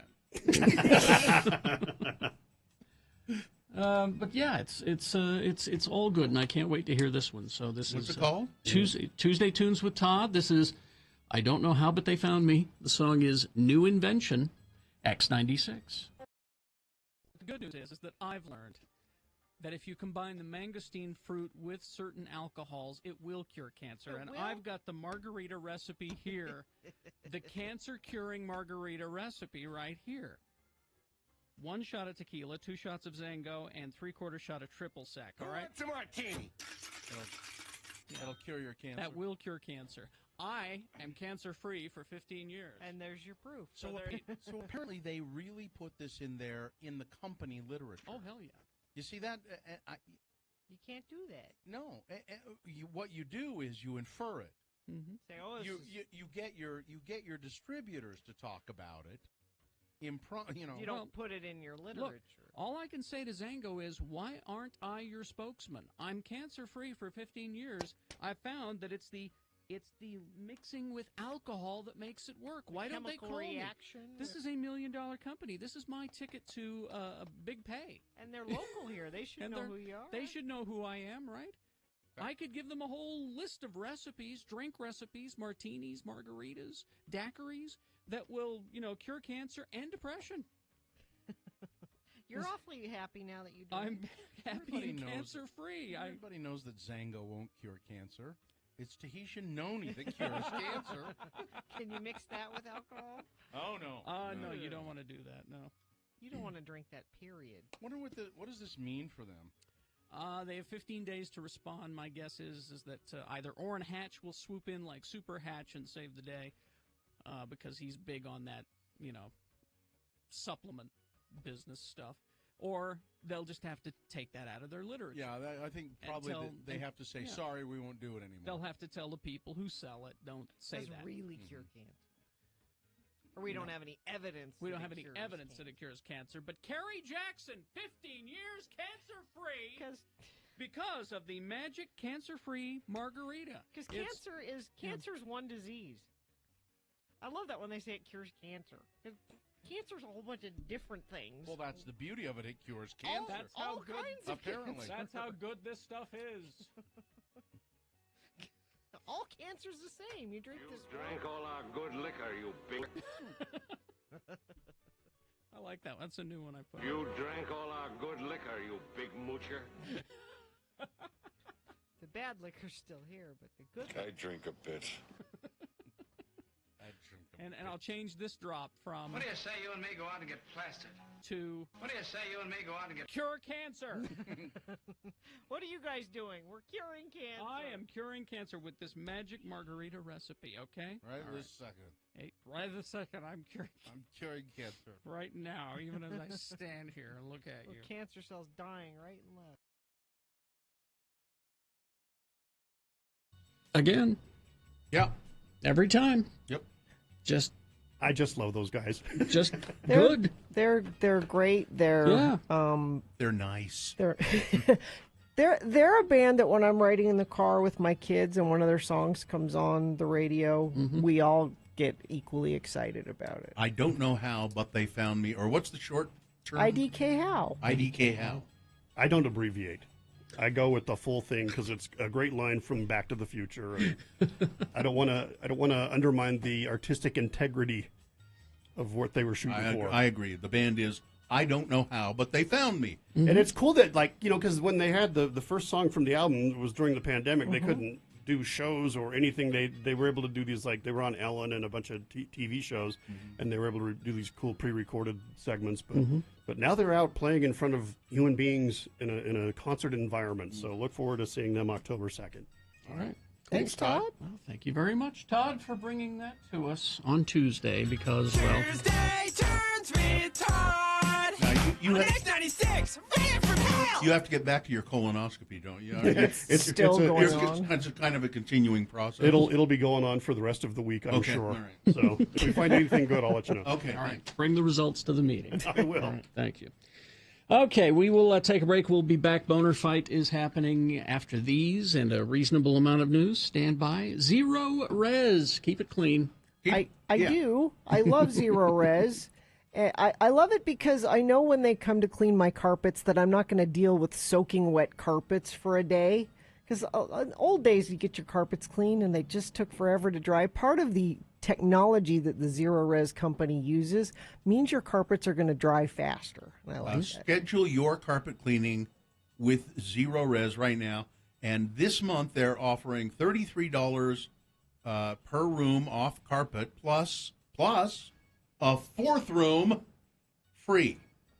You're outside in summer, you're doing dirty things, and you don't take your shoes off when you come in the house. Look what you did to the carpet. They want to remind you, too, that appointments are in great demand right now. Yes. So schedule online for fast and easy scheduling, ZeroResSaltLake.com or ZeroResDavisWeber.com. It's up to you to figure out where you live. The number is 801-288-9376, Zero Res. Many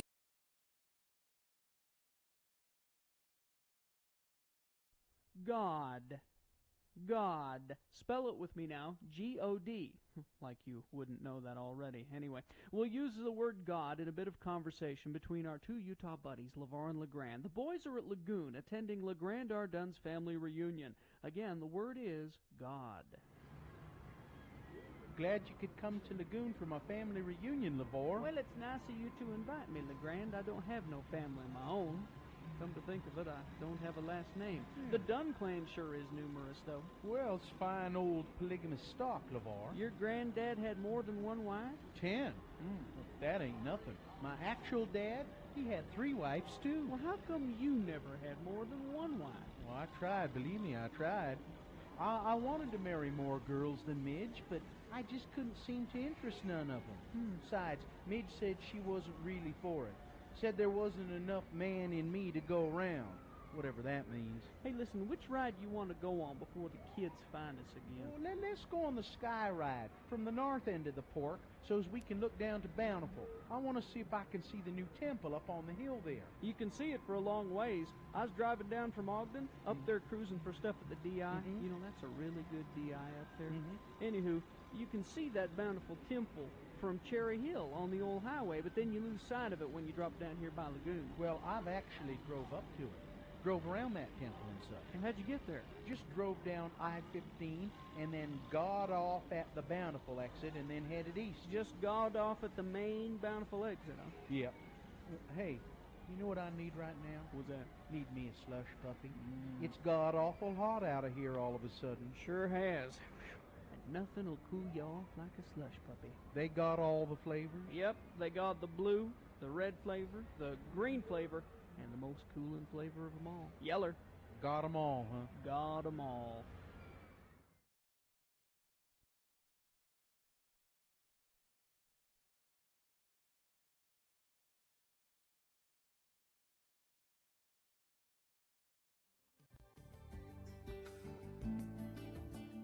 You're listening to All Things Considered Dull and Pretentious on NPR.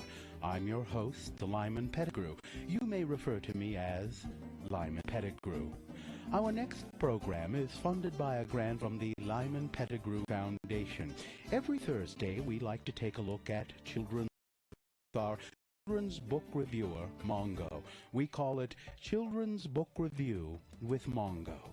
Today, Mongo will be reviewing the timeless classic Runaway Bunny by Margaret Wise Brown, illustrated by Clement Hurd.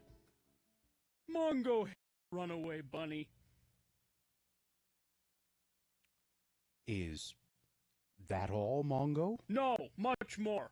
Runaway Bunny bad. Make Mama Bunny chase after him. Bad Bunny. If Mongo run away from Mama, Mama bonk Mongo on the head. Bad Mongo, bonk bonk. Mongo also hate Runaway Bunny because no color pictures on pages. Mongo like pretty pictures. Mongo hate words. This has been Children's Wait, Book... Mongo not finished. Bad character development in Runaway Bunny. Mongo not care when Bunny run away. What motivate Bunny? What compelling reason to turn page? Plus, Mongo thinks something kinky going on with Margaret Wise Brown and Clement Hurd. Bad book. Very bad. Now this has been Children's Book Review with Mongo. Coming up next, we look at the explosion of goat cheese making in America's heartland, and later on we take a very, very quiet look at the exciting NBA playoffs on All Things Dull and Pretentious on NPR. But first, this news from parts of the world you've never heard of.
play it again. If you... No, don't. No, I don't want to hear it again. I just like, what? Right. Okay. Let's see. We've got Boner Fight coming up here in about, about 7 minutes. So before that, a reasonable amount of news. Okay. Brought to you by Park City's annual Savor the Cocktail contest runs now through August 31st. Enjoy original cocktails from participating bars and restaurants. Then vote for your favorites. You must be at least 21 to participate. Find details at parkcityrestaurants.com. Oscar-winning filmmaker Morgan Neville, who directed Won't You Be My Neighbor, which was a fine documentary, and 20 Feet from Stardom, which I didn't see, but I understand was quite good. It looked at backup singers, their role in entertainment. He said he wanted his movie, Roadrunner, to address what he called some of the public's unprocessed trauma around Anthony Bourdain's sudden passing. Years after his death, Bourdain's influence persists in popular culture. World Travel, An Irreverent Guide, a posthumous book by Bourdain, and Laurie Woolever topped several bestseller lists in the spring.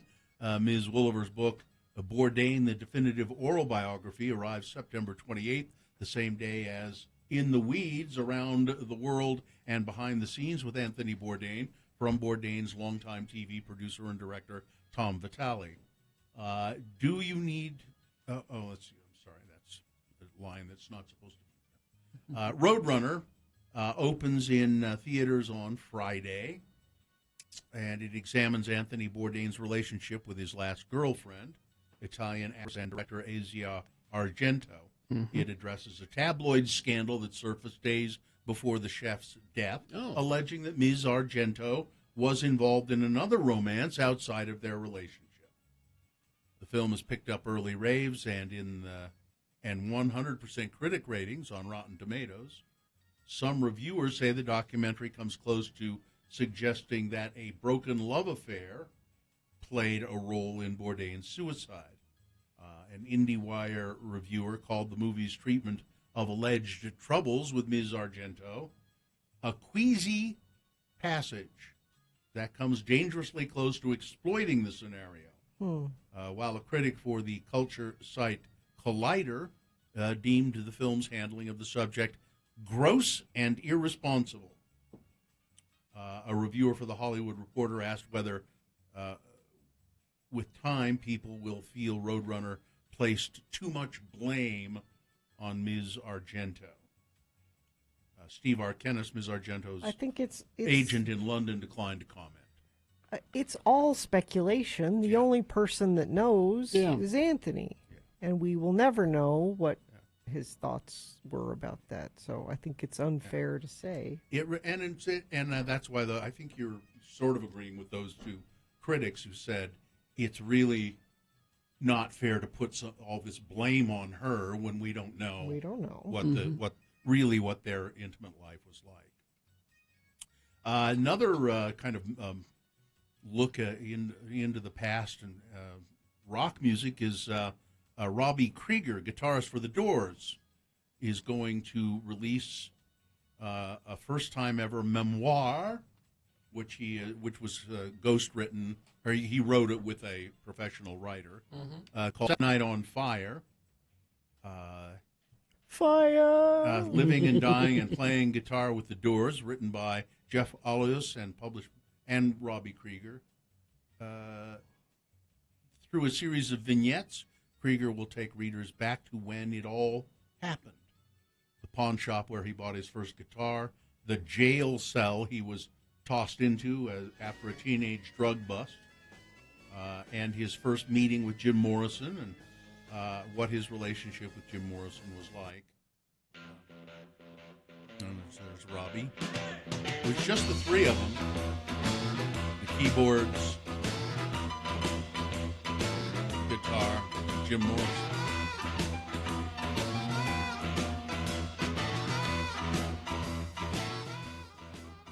We gotta roll.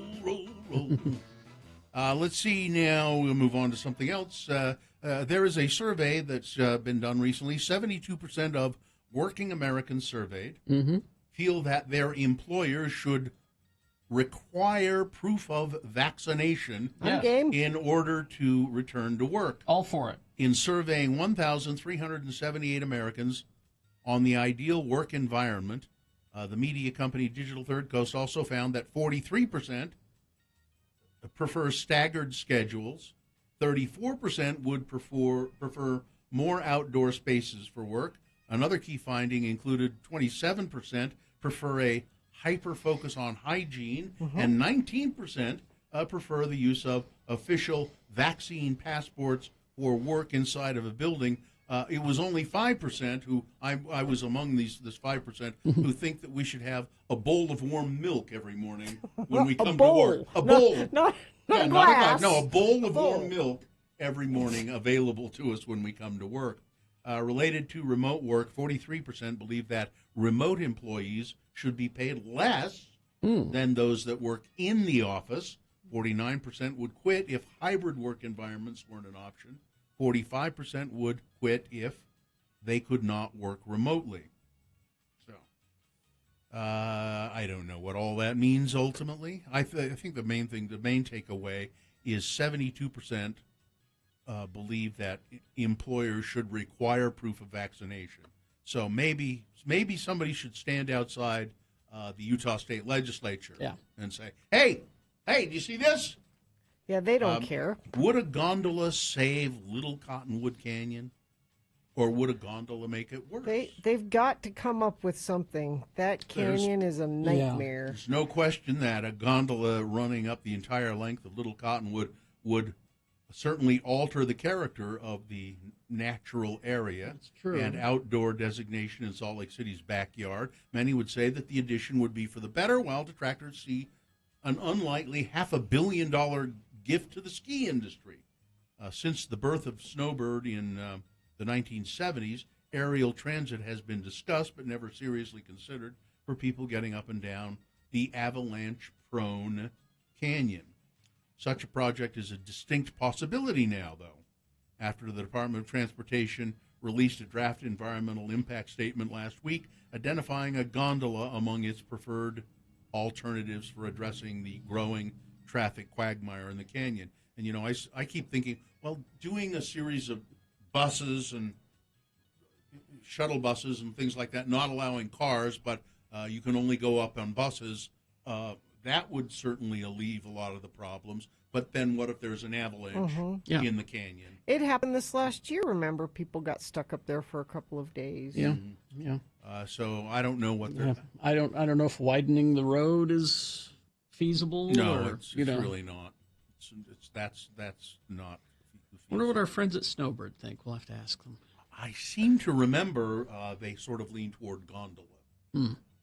Well, next time we have Jenny Wilson on, because I think we ran out of time to. She was at that meeting actually when we were supposed to talk to her last time, so maybe she has some more insight on that. Donald Trump is not letting go. Yesterday at a conservative political action conference in Texas, the former president repeatedly told a cheering crowd that the 2020 election had been stolen from him. He's getting his revenge in Georgia. Georgia Secretary of State Brad Raffensperger, who stood up to the former president, remember that guy? Yep. Now stands virtually alone. Russell Berman reports he is likely to lose his re-election fight in 2022. For doing the right thing. Yeah. For being a stand-up guy. And after spending months investigating ballot fraud, one state senator decided to tell the truth. The Michigan Republican is now struggling to win the hearts and minds of Trump voters while engaged in a zero-sum showdown with Trump. So this legislator, I don't have his name right in front of me, but he debunked ballot fraud. And now he's going to lose his seat in the. It's Boner Fight with Radio from Hell on X96. Okay, here we go. The winner from round one back in the 7 o'clock hour was, well, there's a great use of lawmaking time. Republican legislators seeking to make laws to ban discrimination against vaccinated people. In other words, putting vaccinated people in the same category of protection surrounding race, gender, and religion. That goes up against number 2, Rob Schneider, professional moron, the so-called actor and erstwhile comedian, on a social media rant denouncing the vaccine, telling his followers that they should refrain from getting the shot. Boner candidate number 2, Rob Schneider, professional moron. All right, you've got to decide of these 2 candidates, which one is the worst, which one should be boner of the day, 1 or 2.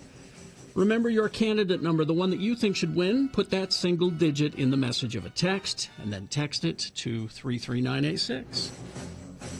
Or you can call Katie in the producer's booth and use your voice to vote, 877-602-9696. Or go online, x96.com. Look for the box that says Boner Fight July 13, 2021, and vote there. Now, you probably won't see that box right away when you get to the website, so refresh your internet browser. It should appear, okay? You have until the end of these messages. It's like 5 minutes is all, so get to voting. It's Boner of the Day. Ladies and gentlemen, direct from the haunted house near you, he's the guy who chased you out at the end. He wears, I was scared. He wears the hockey mask and threatens you with a chainsaw. Yeah. He is Chainsaw Guy. Yeah. How are you?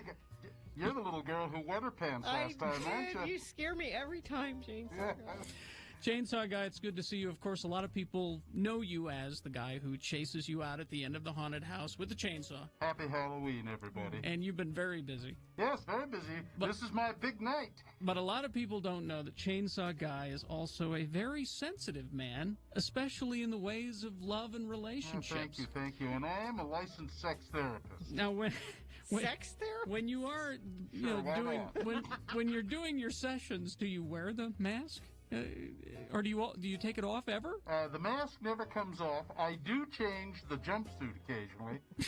You like the new one? Yeah, it's yeah. Well, I thought it was time for a new set of overalls, and so I got the bright orange like a prison inmate. That's very nice. Yeah. It adds to the menace. Thank you. All right, Chainsaw Guy, we have. I believe we indulge her every year. Chainsaw Guy, we have on the line. Tim is on the line, who's desperately in need of some of your love advice. Tim, go ahead and tell Chainsaw Guy exactly what's going on and ask your question when you're finished. Sure, Chainsaw Guy. Well, my question is, I'm in a relationship with a girl named Audrey right now, and everything's going swimmingly with her. She's great. The problem is with her mother. Her whole family is all LDS and very LDS, and I'm very not LDS. Yes. Her mother naturally has a problem with that. Oh, yeah. I would like to know, Chainsaw Guy, what should I do? Well, Tim, I'll be going to say, and I don't think it is. I don't think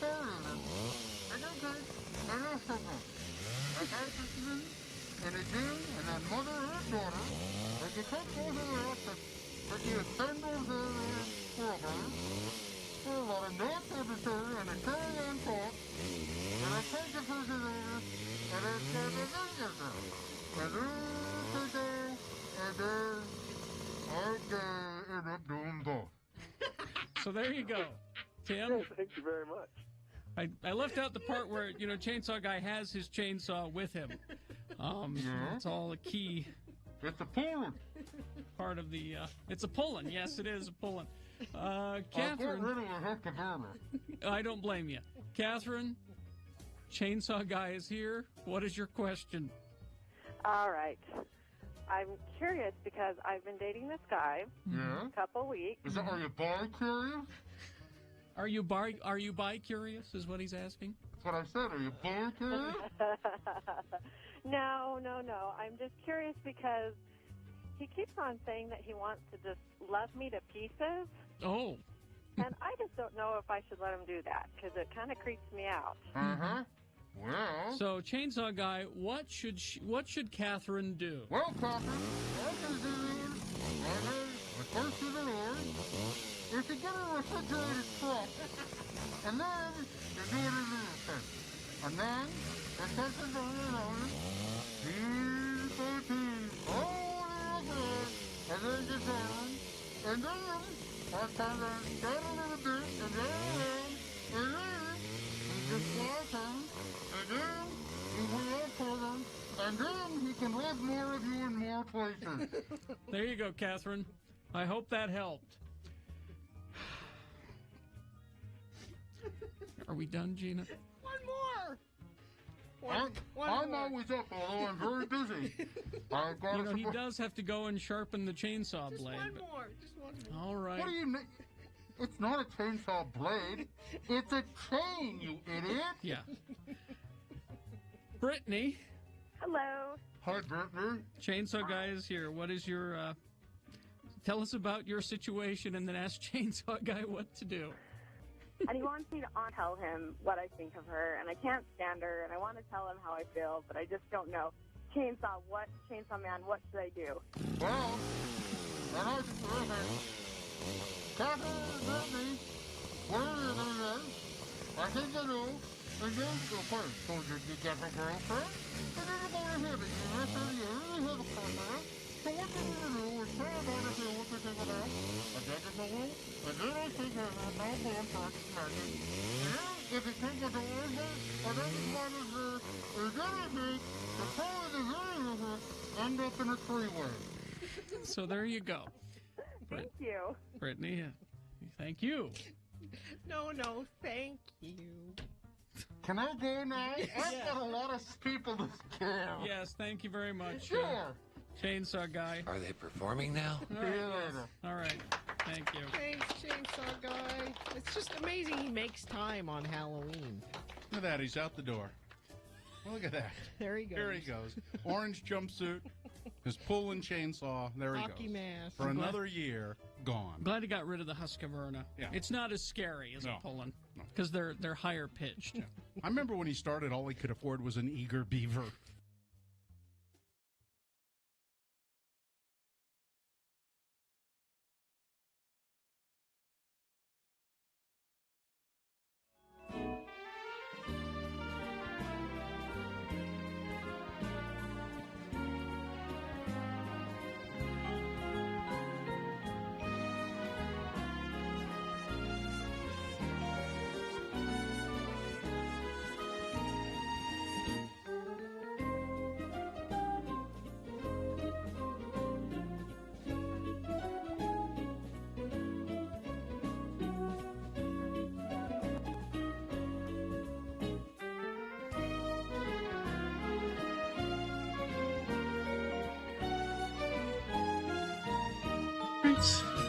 Let's award Boner of the Day. Okay, let's. And it's brought to you in part by a steak sandwich.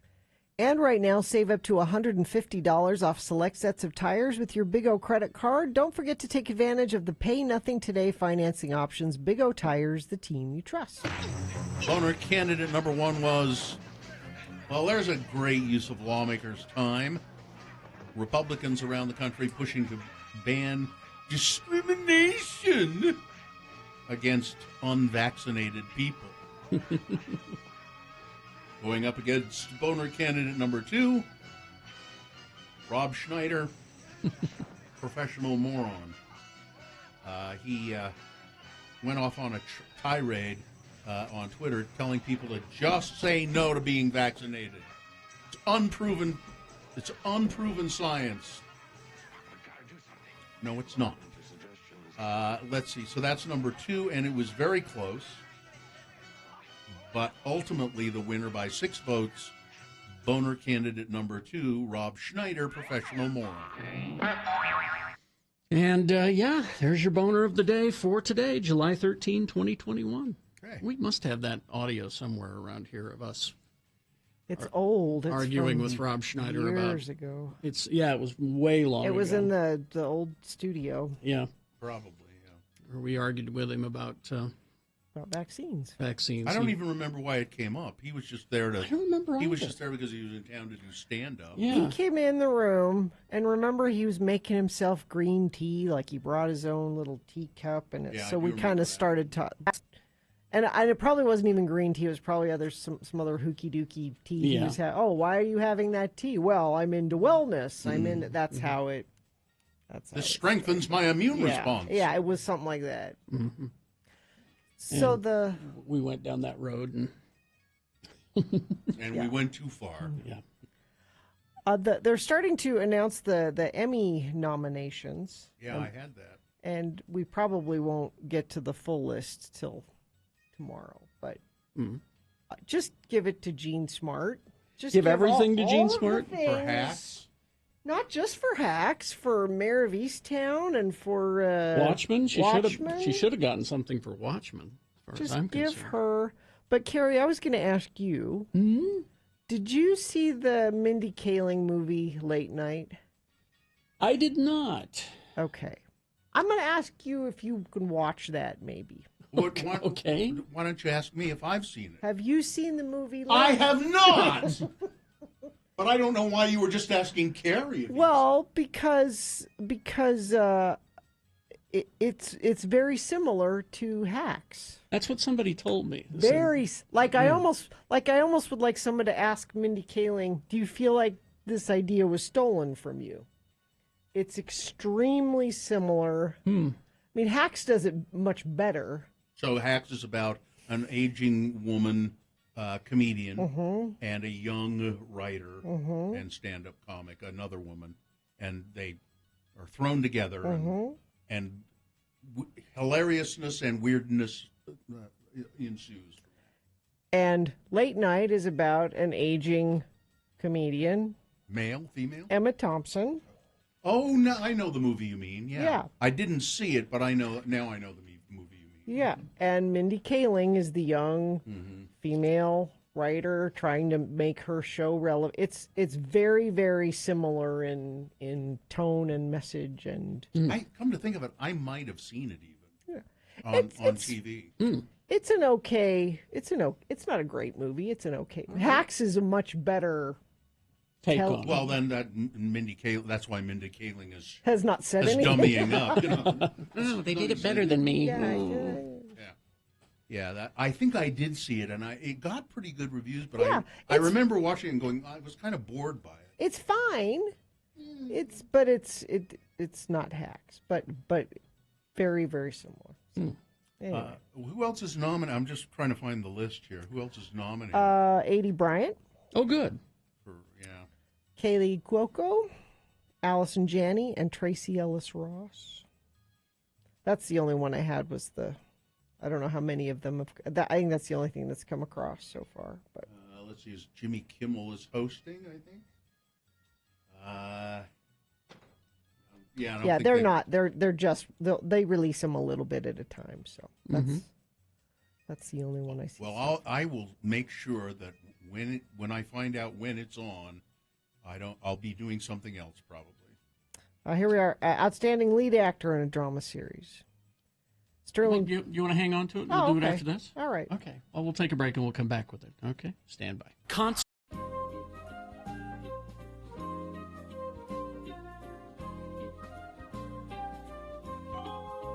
Terry, you're closest of all of us to toys. I mean, yes, you're surrounded by them. Like physically, right now. Yeah. So the Toy Hall of Fame. Yes. They've announced their inductees for this year. One of these I don't even know, and one of them I'm not sure why it's classified as a toy. So the National Toy Hall of Fame in New York announced this year's inductees are the classic doll Baby Nancy. Do you know Baby Nancy, Gina? It's just one of those baby dolls that have been around forever. It's just one of the first and earliest, and it's just been a mainstay.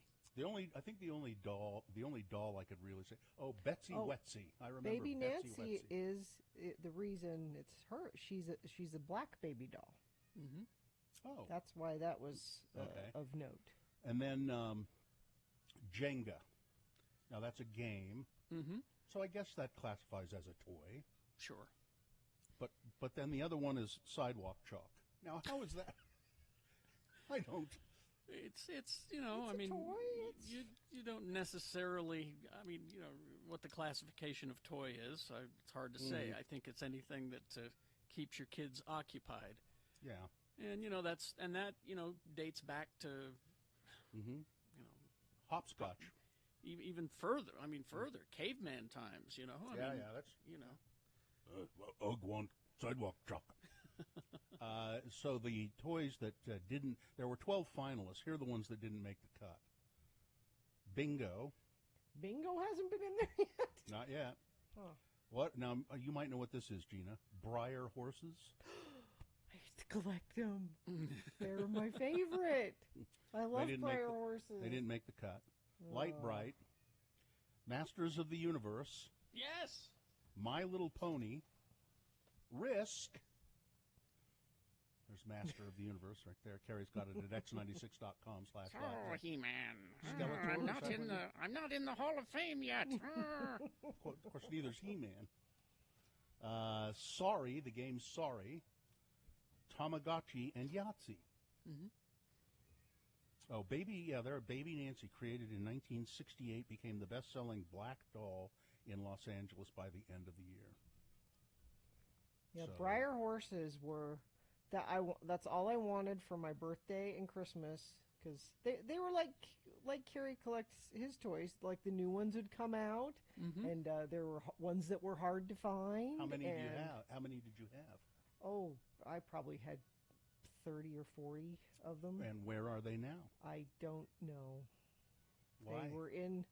They're probably in a box in Mary Claire's garage, probably. But don't you want to go dig them up? Yes, now I want to. So they had there will be famous horses, like famous race horses. Seabiscuit. Or famous horses from TV and movies. Mr. Ed. Yeah. Flicka. Or they were just breeds, like, you try to collect all the breeds. Appaloosa. Yes. Palomino. Yes.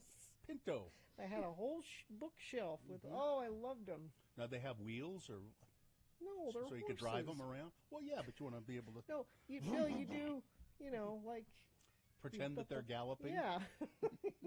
Were they on little stands, like rearing up in the air? Sometimes those were special ones, but they were easier to play with if they weren't on the stands. Now, because people have asked me, not just you guys, but have asked me before about this Toy Hall of Fame thing, and as I recall, I'm not for sure, but as I recall, it's only been together about just a few years that they've done the Toy Hall of Fame, and that's why some of these, the ones that you would think should be in there, should be in there, and they, for some reason, only induct 3 a year in. Which, that seems kind of an arbitrary. Yeah, I don't know why are these. Let's see, here's the Toy Hall of Fame home. Here are toys inducted by year. Ball and a Cup? Is Ball and a Cup in there? Let me see. Well, the first year that they did this is. Stick and a hoop? What about the hoop and the stick? 1998. So it's been around for a while. Yeah. But they only induct like 3 a year in. Well, that first year they did like 10. I don't know why. Then the number goes down. In 2001, there were only 2 things inducted: Silly Putty and Tonka trucks. Let's see, what was last year? Last year was coloring books. Okay. Magic the Gathering, and Matchbox Wait a minute. cars. You have Magic the Gathering before you have bingo? That doesn't make any sense. I hate to break it to you, Gina, but Magic the Gathering is one of the biggest selling games I know, but on the planet right now. So, but don't you start with where we started? You start with Ball and a Cup and bingo. Well, I agree with you. Coloring books. I mean, number one, the first place they started was playing soccer with the skulls of your enemies. That's that's number one. Yeah, that's number one. That should be. Yeah.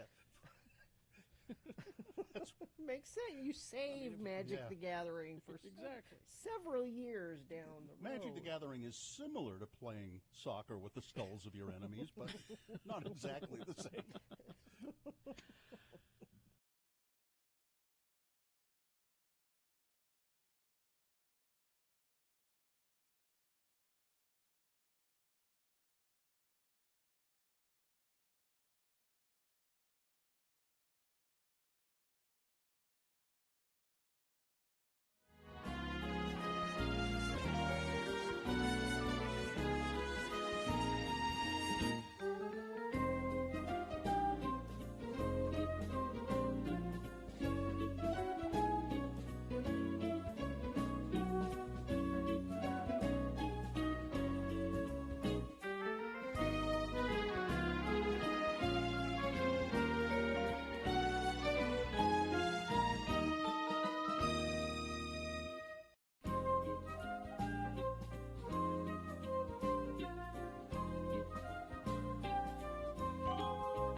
I was wrong about the Emmy host.